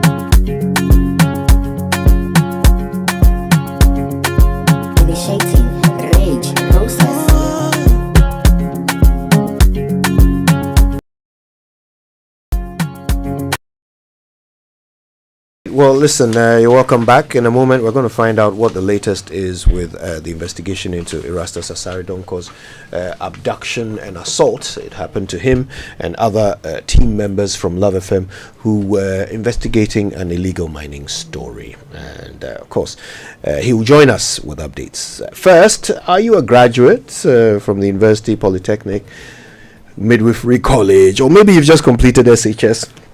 And you want to continue studying in countries like Australia, Canada, UK, US, Ireland, New Zealand, and many others. You know, countries with an excellent reputation in teaching and research, where you can work part-time to support your studies and even get up to 4 years post-study work visas. Well, you can do that, and you can start from this month. Just contact Astolinks for information about admissions, scholarships, and how to secure your study visa. Astolinks is at number 4A Pawpaw Street in East Legon. You can call 0265 341 070 or go to astolinks.net for more information. Astolinks, pathway for success. And to all the female entrepreneurs, agribusiness owners, and young entrepreneurs out there, we see you. We understand the challenges you face. Your story matters, and we're here to support you every step of the way. In partnership with the MasterCard Foundation, APSA is offering SME loans at an unbelievable 10% interest rate per annum. Imagine having access to up to 1 million Ghana cedis completely collateral free. This isn't just talk.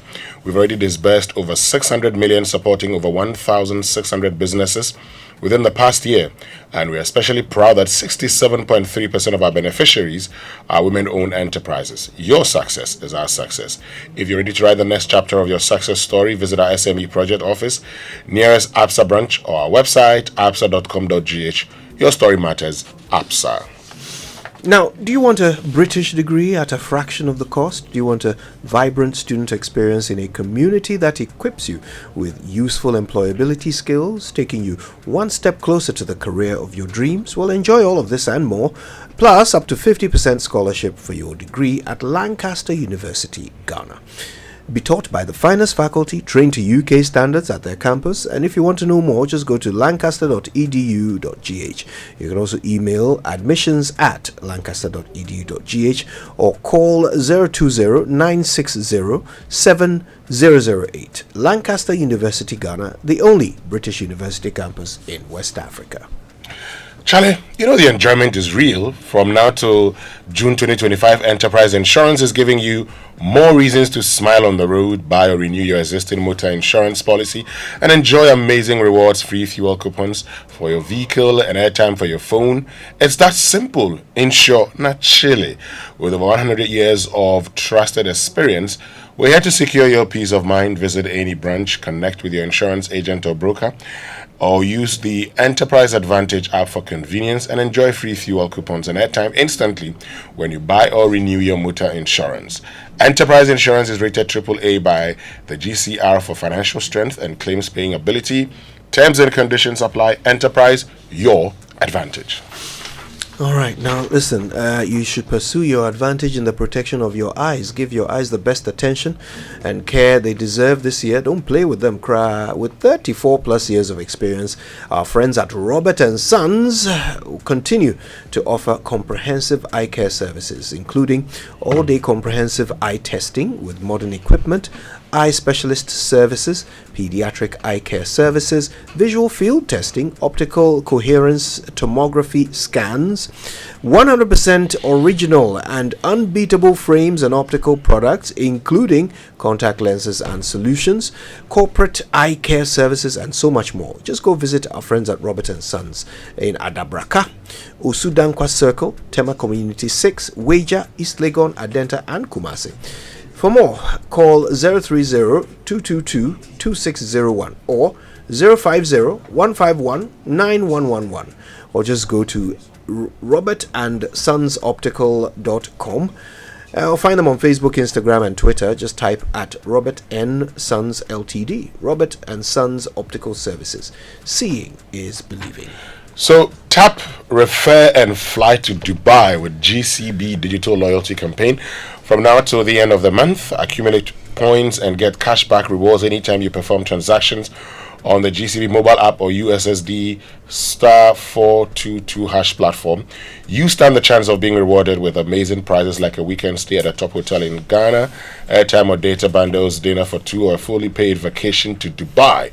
And here's how it works. Perform transactions like bill payments, airtime top-ups, bank and mobile money transfers on either the mobile app or USSD *422# platform. Share the award-winning GCB mobile app with family and friends to onboard. Use your mobile number as the referral code. Don't be left out. Download the app on Google Play Store or App Store and start transacting today. For more information, please visit the GCB website, gcbbank.com.gh, or your favorite social media platform, GCB Bank PLC, or call their customer experience team on 0800 422 4220 toll free. Remember, GCB will never ask you for your PIN, OTP, or password. T's and C's apply. GCB, your bank for life. Now we drove for about 30 minutes into some bushy area. It's an abandoned area. Then they stopped the vehicle and asked us to get out. So at that point, I was a bit scared because what are they going to do? What was running in my mind? Are they going to shoot us? What are they going to do? So I was reluctant in getting down. And I asked the guy, why are we here? Because he said we are going to meet the owner. Where is the owner? He said the owner has asked them to stop the vehicle and deal with us there. I said, what are you going to do exactly? When I asked that, I got 2 hot slaps from behind. Then they opened the doors and asked everybody, pushed everybody out. Then the beating started.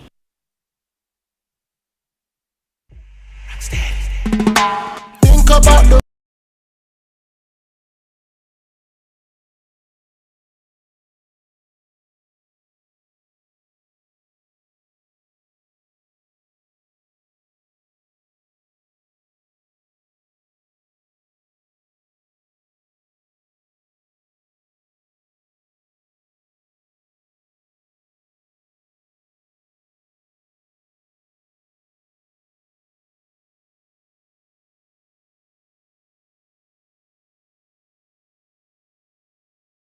Not so long ago, really still just weeks ago, when as part of their work investigating an illegal mining story, they were accosted by armed men who then abducted them, took them to a remote location, beat them mercilessly, and then let them go.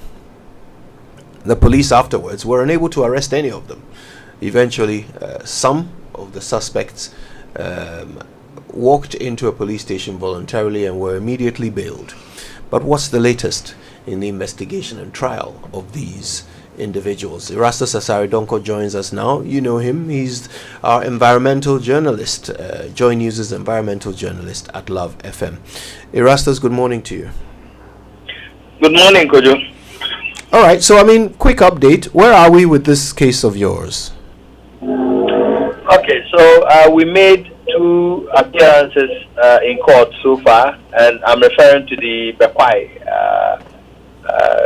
Circuit Court. The first date, we could not meet them. The second date, it was adjourned to the 14th. You could not so meet... we were supposed to... forgive me, you could not meet who? So when we went to court that day, the case was called when we were not present, and that the prosecutor took a date. And in fact, they said they were going to go through some processes, case management and others, before the trial starts. And the suspects were all in court that day.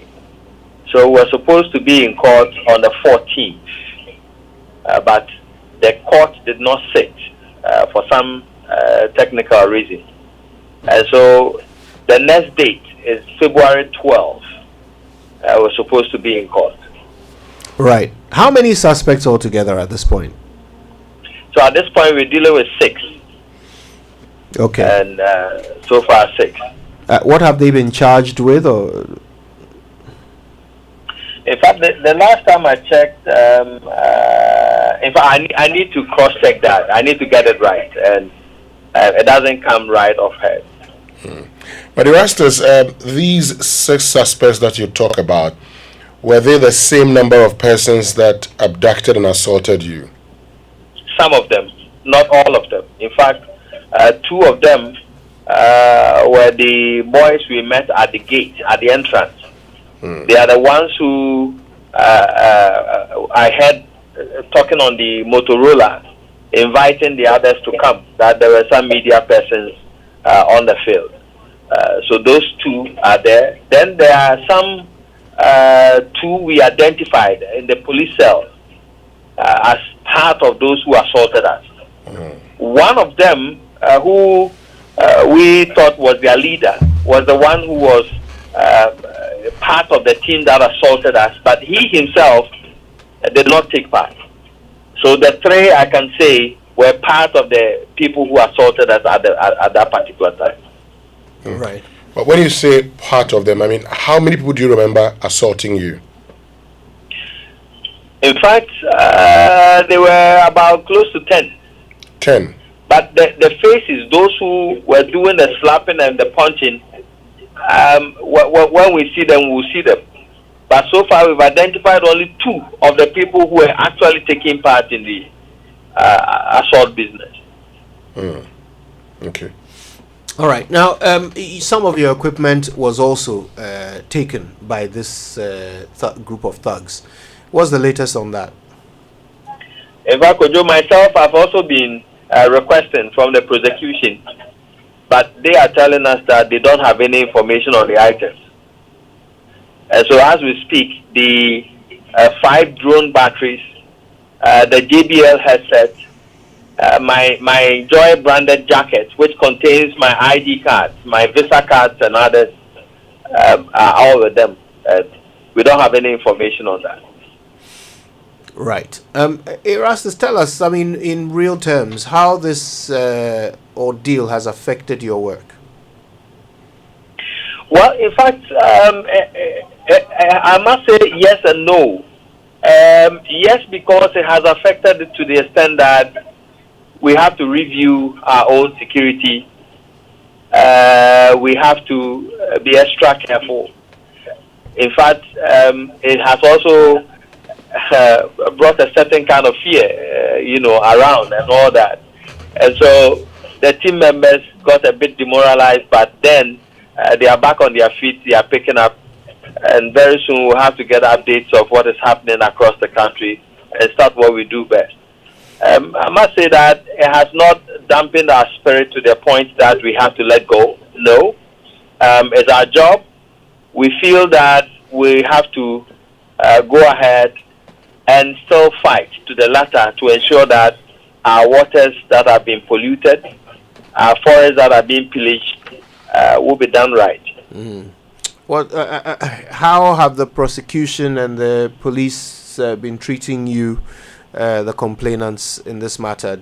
Are they attaching the right amount of seriousness, and how is the liaison and communication between them and you, the complainants?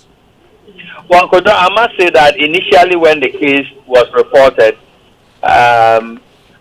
we were not happy with the way the district commander in person, I must mention his name, handled the situation. In fact, if he had attached the same seriousness that they are attaching to the case right now, at the initial stages, we would have gotten all of them in custody as we speak. In fact, even when we went to the field and we wanted to take them to where we knew they were, he declined. And since then, he told us, gave us information that was not correct, that they sent the case to court, and that is the court that will give a date for hearing and all that. That wasn't true until we had a new set of people taking over, and they have been forthcoming. In fact, the prosecution at the moment has been fantastic for their job. They've been briefing us daily on how the case is going and how investigations are going, and I think we appreciate that. Okay, Erastus, thank you very much for that update. Please keep us posted. We certainly want to know how this unfolds. Thank you very much. And that's Erastus Asare Donko, Joy News' environmental journalist at Love FM. And could you look, for many of us, I'm sure we are concerned about electricity. We're concerned because we're told that if care is not taken, we'll maybe get back to the dark days. But I've got good news for you.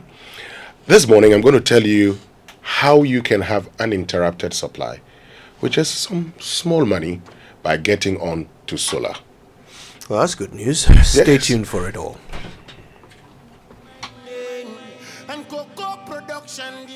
I used to stress about where to receive my Tracy car and always used to doubt whether my friend has really sent it. So I asked a friend of mine and he said his wife used to have similar challenges until she decided to receive money transfers from CBG. Well, I can relate because now I receive my money from CBG. It's so simple, fast and secure with no delays and no hidden fees. And I must say, life is now feeling good. Stay connected to your loved ones no matter where they are. With Consolidated Bank Ghana's money transfer services, you can receive money quickly and securely from abroad, whether through MoneyGram, Western Union, PayAngel, Transfast, UnityLink, Ria, EaseRemit, Thunes, TapTap Send, and TerraPay. Cash out your way any day with Consolidated Bank Ghana. Welcome to the good life. CBG, we stand with you.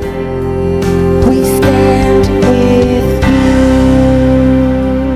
Step up with DSTV and we'll show up by giving you more incredible entertainment. Going to have a little fun. Upgrade your subscription between the 13th of January and the 31st of March and get an even higher package for a whole month on us. You gotta know what you want. If you're on Access, step up to Family and we'll up your shows to Compact. If you're on Family, step up to Compact and we'll up your shows to Compact Plus. And if you're on Compact, step up to Compact Plus and we'll up your shows to Premium. DSTV, your home of entertainment.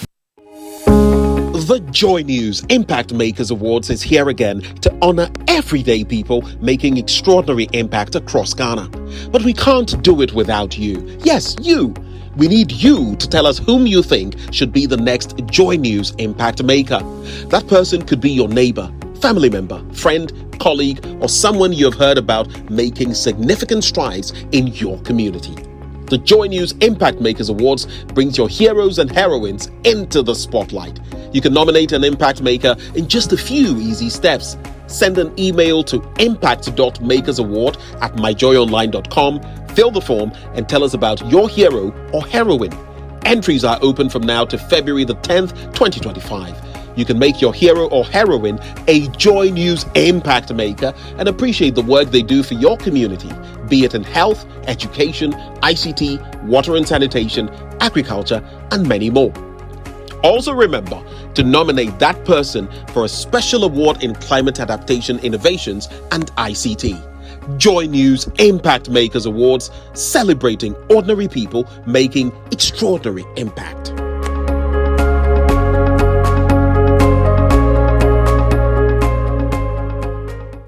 If home is where the heart is, then let's go home, shall we?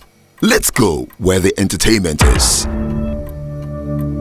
where the passion is, where the laughter is,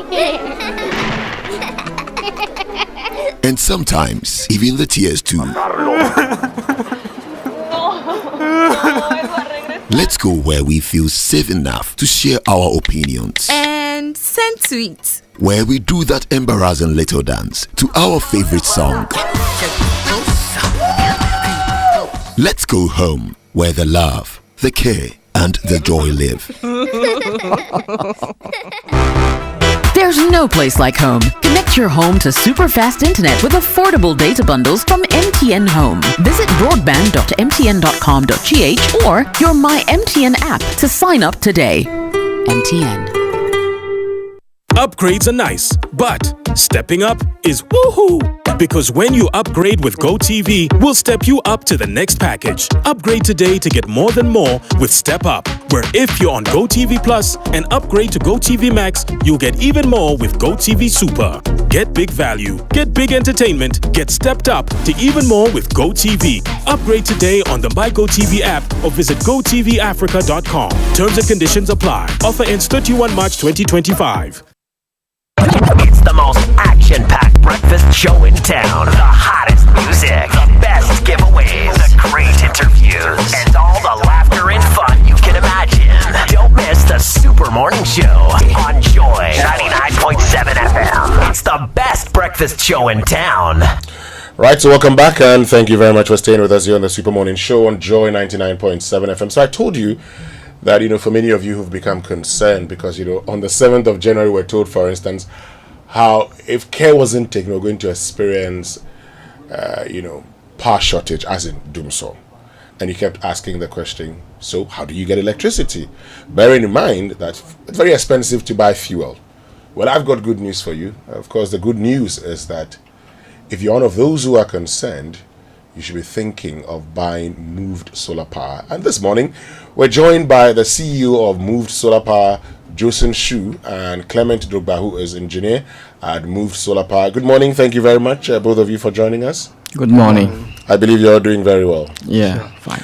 Great. So, look, there are a lot of people who were talking about solar power nowadays, but not everyone really understands what it's all about. So, for those who don't really understand that principle of solar power and what it does, can you tell us more about solar power and also what your company does in this field? Okay, so actually solar power is not a new thing in China, but it is new in Africa. So we just bring from China to here in Ghana. It is developed for around 2-3 years now. So basically we convert the sunlight to the solar power. Then that solar power is a DC power. Then we use the inverter to convert the DC power to the 220 volt AC power, which is same like your ECG power at your home. So apart from that, we also have the power storage system, which can collect all the power to be in the our solar battery. So when there's no sunshine, or maybe when there's a day which is cloudy, you can still use the solar power with your power storage system. And in that case, would you have enough storage to last you over the period? Yeah, so basically we are using the sunshine to provide the power, but you can also use your ECG to charge our battery system. So means we can combine them together. Let me get to the ECG thing, because we know that, in Ghana, a lot of us rely on ECG, and even when they fail, for instance, we go and, we have generators, we have plants, okay? Why should anybody consider installing a solar system? Okay. I can give you, there are more reasons why you should consider solar system.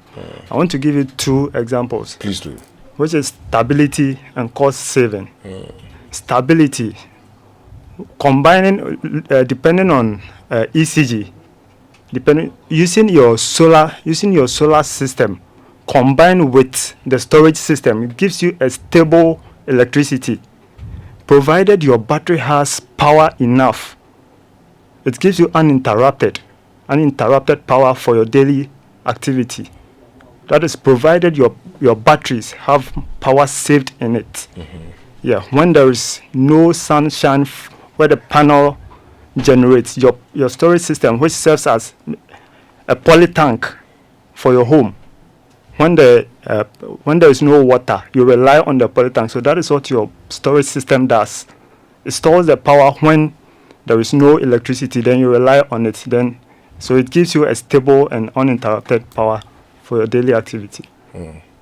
Yeah, but talking about that, when you have power in your batteries, the tank that you talk about, how long can that tank last you? And so the power that you store, for instance, so let's say in a day, I mean, we're starting the day. I store power. If I store power, how long can that last me?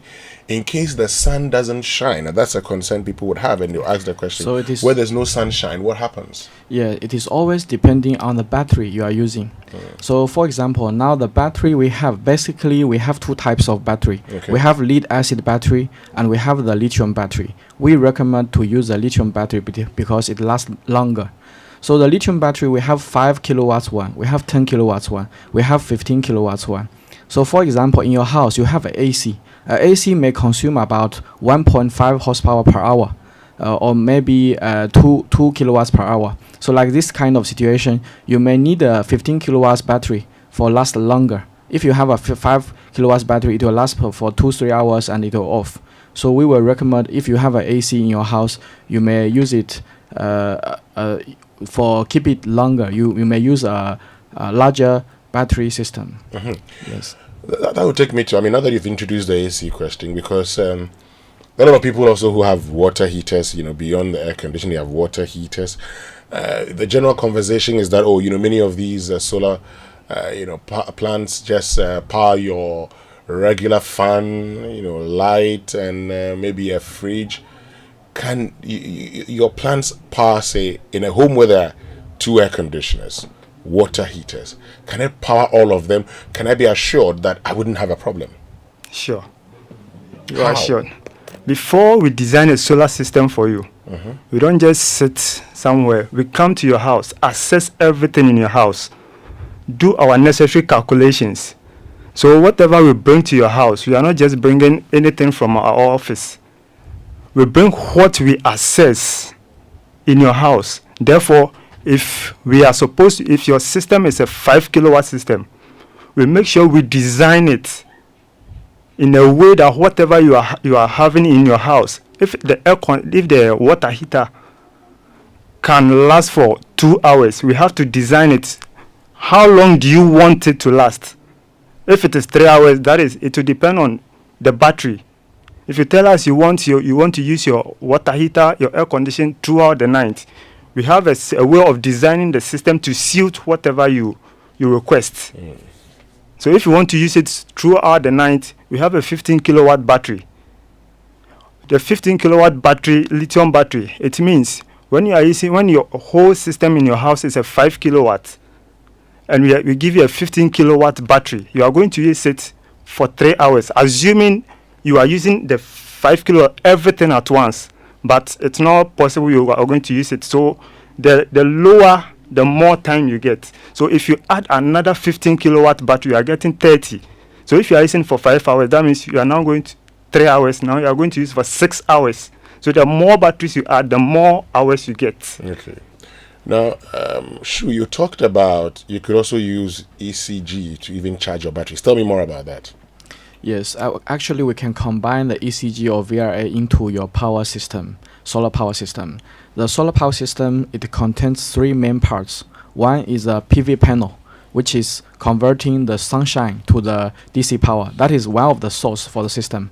But you can also connect another source, which is ECG. So we use inverter. The inverter can convert the DC power, which is from the solar, to 220 volt AC power. Also, the inverter can get connection from your ECG. So both of them combine together to charge your battery at your house. So this system, the benefit for this system is not only to provide you free power in your house, but also when the ECG is off, the battery still have power. So the battery can still generate power to your house. So it will give you a constant power supply. That is the benefit. Okay, but for some of us too, the whole idea of buying solar sometimes is to go off ECG totally. Because, you're putting money in there, and I'm going to ask you, for instance, how much it will cost, but you put in money and you expect that, okay, I go off ECG, so, how do I combine? Can't I go off totally and just use strictly solar? It is possible. As Climate has explained, actually we can go to the house and take the load of the house. For example, a person who has an AC, has a TV and fridges in your house, you may consume about 20 to 30 kilowatts a day. So the design will be PV panel will provide 20 to 30 kilowatts a day for your whole inverter and batteries. So you don't have to even connect from ECG. That is called off-grid power supply. But in case that sometimes it is cloudy, the sunshine is not so much, so you can still use ECG as a backup, just as if like when you are using ECG, you will also use a generator as a backup. Now we change the ECG to be the backup. Is it a case then that where it is cloudy over a long period of time, say 2-3 days, it will be difficult to have power in your battery? It happens in other places like Europe, but in Ghana, in African countries, it is less is rare because let's say that even here in the raining season, it will be still 2 or 3 hours. The sun will come out. At raining seasons, also we are consuming less power because we are not using the AC. So the power generation is less, but also the consumption is less. So basically, it is still okay for your using. If I should add something. Please go ahead. When you are designing the system, we have something we call days of autonomy, which takes care of the question you just asked. So when you are designing the system, we consider when the sun doesn't come. So we can add about 2 or 3 days of autonomy, which takes care of the question you just asked. So when you design the system very well, you add all those things to it, so you don't have problem with a cloudy season. Well, this one we've been joined by Joseph Shu, who's CEO of Moved Solar Power, and Clement Dogba, who's engineer also at Moved Solar Power. But let's look at something. I mean, let's say I go and buy, and I'm thinking about, okay, I'm going to buy this. I'm going to go off grid, for instance, or maybe combine. How much was that going to look like? And within what period? So if I buy, say, a complete solar, if I compare that to my ECG, which is better? Okay, let's say it like this way. We have some customers who want to just have a try of our system. So maybe they will start something from maybe 40,000 cities. So we can install a basic one for them, which can take the load of the whole house without AC. So you can enjoy it. Maybe your TV, your charges, your lights, everything is on the solar system. In terms of the benefits, I think if you look at the investment you invest compared to ECG, maybe you have a lower cost because you are using this power system long, because the solar power system can last for even 20 years. That means one-time investment, you can use it for 20 years without paying anything because the power is coming from the sunlight. Sunlight is free for everybody. And apart from that, I think one reason why you should install the solar power system is because many places, they need constant power supply, which means like some place like some people who will have a freezer to keep the foods, some people who may be working in the shops, they don't want the shop to be closed because of the power issue, or maybe some banks, hospitals. So this is the benefits which can be brought to people when you are using the solar power system. Great. So if I want to contact you, if I want you to install solar for me, how do I reach you? So I think you can call the number, and we have a WhatsApp number also. We have Facebook number. So I can put out 0543 062503. Okay. If you want to contact Move, that's my link. Please put it out again and slowly now. 0543 okay 062503. Okay. You can also follow our Facebook, which is Moved Solar Ghana. Anything you want to say finally before you wrap it all up, starting with you, Clement? Okay. What I would like to say is, with this benefit, comparing ECG, our traditional service providers, with solar is far cheaper. Just the one-time investment. After that, it is more cheaper than the generators. So I'll urge our users to consider solar apart from the other generation stations. What would you say finally, Shu? Yes, me and my colleagues, we will work hard to provide solar power for Ghana customers. So please contact us without hesitate. Thank you. Thank you very, very much, Joseph and the team, for joining us. We're very grateful that you made time to join us. And folks, once again, if you want to reach them, the number 0543 062 503. 0543 062 503. Thank you so much for joining us. And I'll give you a call myself. I'm sure that all of us would want to, have clean power. So we'll join the, energy transition and get on to green energy, get on to solar. Thank you very much for joining us. Thank you. Stay with us. We'll be right back after these messages.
Career reviving song. Charlie, all of a sudden. Yes. In Are you Jamaica, suggesting a that song that Wale's is- career was in danger? Oh no, many said he had moved from musician to music critic. This be the yawa of the day. Charlie, but you know what? George Quay did some analysis and said that in Ghana, a lot of the artists last between 8 to 10 years. The top artists, very few of them cross it. The Daddy Lumbers are able to cross it. Forever. That Lumba, the certain time. But so he did the analysis and realized that Charlie Shetawale was falling into that kind of problem. Then Charlie, Freedom Concert. Yes. Freedom Street Concert. Yes. Shetawale in 4 minutes dropped 3 songs. What? Man Samusa already, King already, and On God stole the show. And with those 3 songs, Shatta has effectively reconnected Jamaicans to their Ghanaian roots. Exactly. Connecting language, connecting history, connecting culture. and that is something we have tried to do with Pana Fest. Return of the year of the return. Year of the return and beyond everything. the return, after the return, and yet Shatawale has done it with 3 in songs 4 minutes. in 4 minutes. 4 minutes. That is legendary. Yes. That's a lot of words to just say that he did well. No, he did very well. Today is our biggest export. Chatter. All right. Well, And I'm expecting Ubetu to endorse this point. But please endorse it. Anyway, it's now 9:48. Is it 48 or 48 a.m.? Yes, 48. And I'll save Wubete his blushes by moving on. Now, the Kingdom Books and Stationery, it's not end of year anymore, is it? But the furniture promotion continues. You can still get up to 15% off their furniture, and it's in all their shops, okay? They have shops everywhere too. They are in Tema, they are at Akweji, they are at Spintex, at Atomic, they are in Takrady, in Winneba, and in Kumasi, as well as Cape Coast. So you can shop online as well if you prefer. KingdomStoreOnline.com has all the discounts loaded there. So hurry while stock lasts. And if you want to know more, call 050-162-0810. Or just email info@kingdomgh.com. Kingdom Books and Stationery Limited, where quality and affordability are assured. Terms and conditions apply. And sending money across Africa is now easier than ever. With PAPS now on your Fidelity mobile app, instantly send money to Nigeria, Kenya, Gambia, Liberia, Guinea, Sierra Leone, Djibouti, Malawi, Zimbabwe, and Rwanda securely, affordably, and in Ghana cedis, no FX needed. That's the way to go. Here's how: just log into your Fidelity mobile app, go to transfers and select PAPS transfer. It's that simple. Whether it's for loved ones or business, experience the convenience of transferring money without wait or high fees across Africa on your Fidelity mobile app, or visit our branch near you. We're here for your journey. Believe with us. Now, have you ever heard, guys, the latest from MTN? If not, then you need to listen to this one because it's very important. For those of you who love MTN free after one, prepare for the upgraded 2025 version. This is free after one 2.0. All right, so MTN free after one extra is what we're talking about. Now, let me tell you what the extra is all about. With MTN free after one extra, you can talk for a whole hour, 60 great minutes uninterrupted, while paying for only the first minute of every 10 minutes you talk. Which means for every 10 minutes you talk within the hour, you only pay for the first minute, and you get to talk for 60 minutes straight with no interruptions. You like what you're hearing, Kojo? As if that's not enough, you also get 50 megabytes of data for free after your first call daily. So, you see, now is the time to talk extra with all the people you love. To subscribe to MTN free after one extra today, you need to do the dial with me, *550. Okay, hold on. *550. *550. And follow the prompts quickly. Yes, just go on. Just do it now. *550. And you get onto the MTN free after one extra. Now, what a way to kick off 2025. Holiday Inn Airport City is now Palms by Eagles, and they offer a fresh, delightful experience in the newly improved hotel.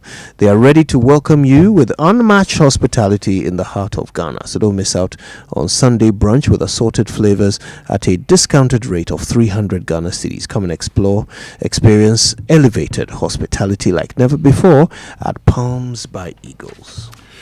So they may not be your everyday newsmakers, but they are champions in your neighborhood. They touch the very core of humanity, making life meaningful and bringing hope to the hopeless. They are always eager to brighten the corner where they are, even when no one else will take the risk. They are the first to take the initiative in a quest to change the narrative, even with their personal resources. If you find them worthy of celebration and national recognition, nominate them for the Joy News Impact Makers Awards 2025. The call for nomination is open through now till February 10. Send your entries to impact.makersawards@myjoyonline.com to recognize your community hero. Joy News Impact Makers, celebrating ordinary people making extraordinary impacts. Messages? Sure, Raymond. Now, at Derek Sam says, why are you guys not mentioning the military? They kill the people. They don't take orders from AGA. Why are we suddenly acting as if we don't know the military is responsible for the deaths? How long are we going to keep shielding the military in such instances? At Lamar, Terry says, why should anyone be punished? They were intruders. There are videos of them cutting wire mesh that have been used to fence the place. Are they not thieves? At Lati says, how do you trespass on the property that doesn't belong to you? If the same is repeated elsewhere, the Ghana forces should use the same force to deter people from such acts. The impunity is becoming too many. At AD Dennis says, no respect for authority, shameless and very stubborn, always causing mayhem. I support what the soldiers did 100%, and I hope that the nonsense stops. At Michael Koku says, this country needs education on addressing issues like this. You can't just stand up and demand to work at AGA's concession. If that is the case, then we can all go to the Jubilee House and demand appointment letters from any company of our choice. Those are some of the messages that are coming through this morning. Thanks for that. A couple of birthdays before we go. This one first. It says, happy and blessed birthday to Emanuela Noy of Southbridge Consult. You are a year older and a year wiser. You deserve all the happiness in this world, and I'm happy to share the joyous moment with you. I thank God for giving you to me. Enjoy your special day. It's from David, your sweetheart. And then one more. Belated happy birthday to the former Director General of the Social Security and National Insurance Trust, Dr. John Ofori. You celebrated your birthday yesterday. Yes. And this one is from George Wiafe. The fact that you are not in power doesn't mean that the party, you cannot extend it to other people. You see, it should be a united party, all-inclusive party. You understand? Enjoy your day. And this one says, kindly wish my son Timothy Kosigoba of Accra a happy birthday. Today is his birthday. In thy hands they shall bear you up. And it's from your father Timothy Kweku Goba of the Daily Graphic. Okay. Al Hassan Shaibu, today is your birthday. Yeah, today. Al Hassan Shaibu. Okay. Well, this is a good place to put a pin in it. Thank you all so much for listening. We're back tomorrow with more, but we're not going to leave you with nothing. At 10 o'clock, we take you live to Parliament for the vetting of the next batch of nominees for ministerial positions. It will include Haruna Idrisu, who has been... yes, and Haruna Idrisu, of course. Yes, Haruna Idrisu is aiming for the Education Ministry, governs Abuja, is hoping to become the Roads Minister, and Eric Opoku has been picked for Agriculture. Stay tuned for all of it. Until we're back with you tomorrow, have a wonderful day. My name is Kojo Yankson. I'm the morning man. Raymond Dakwa. Winston Amon. Have a good one.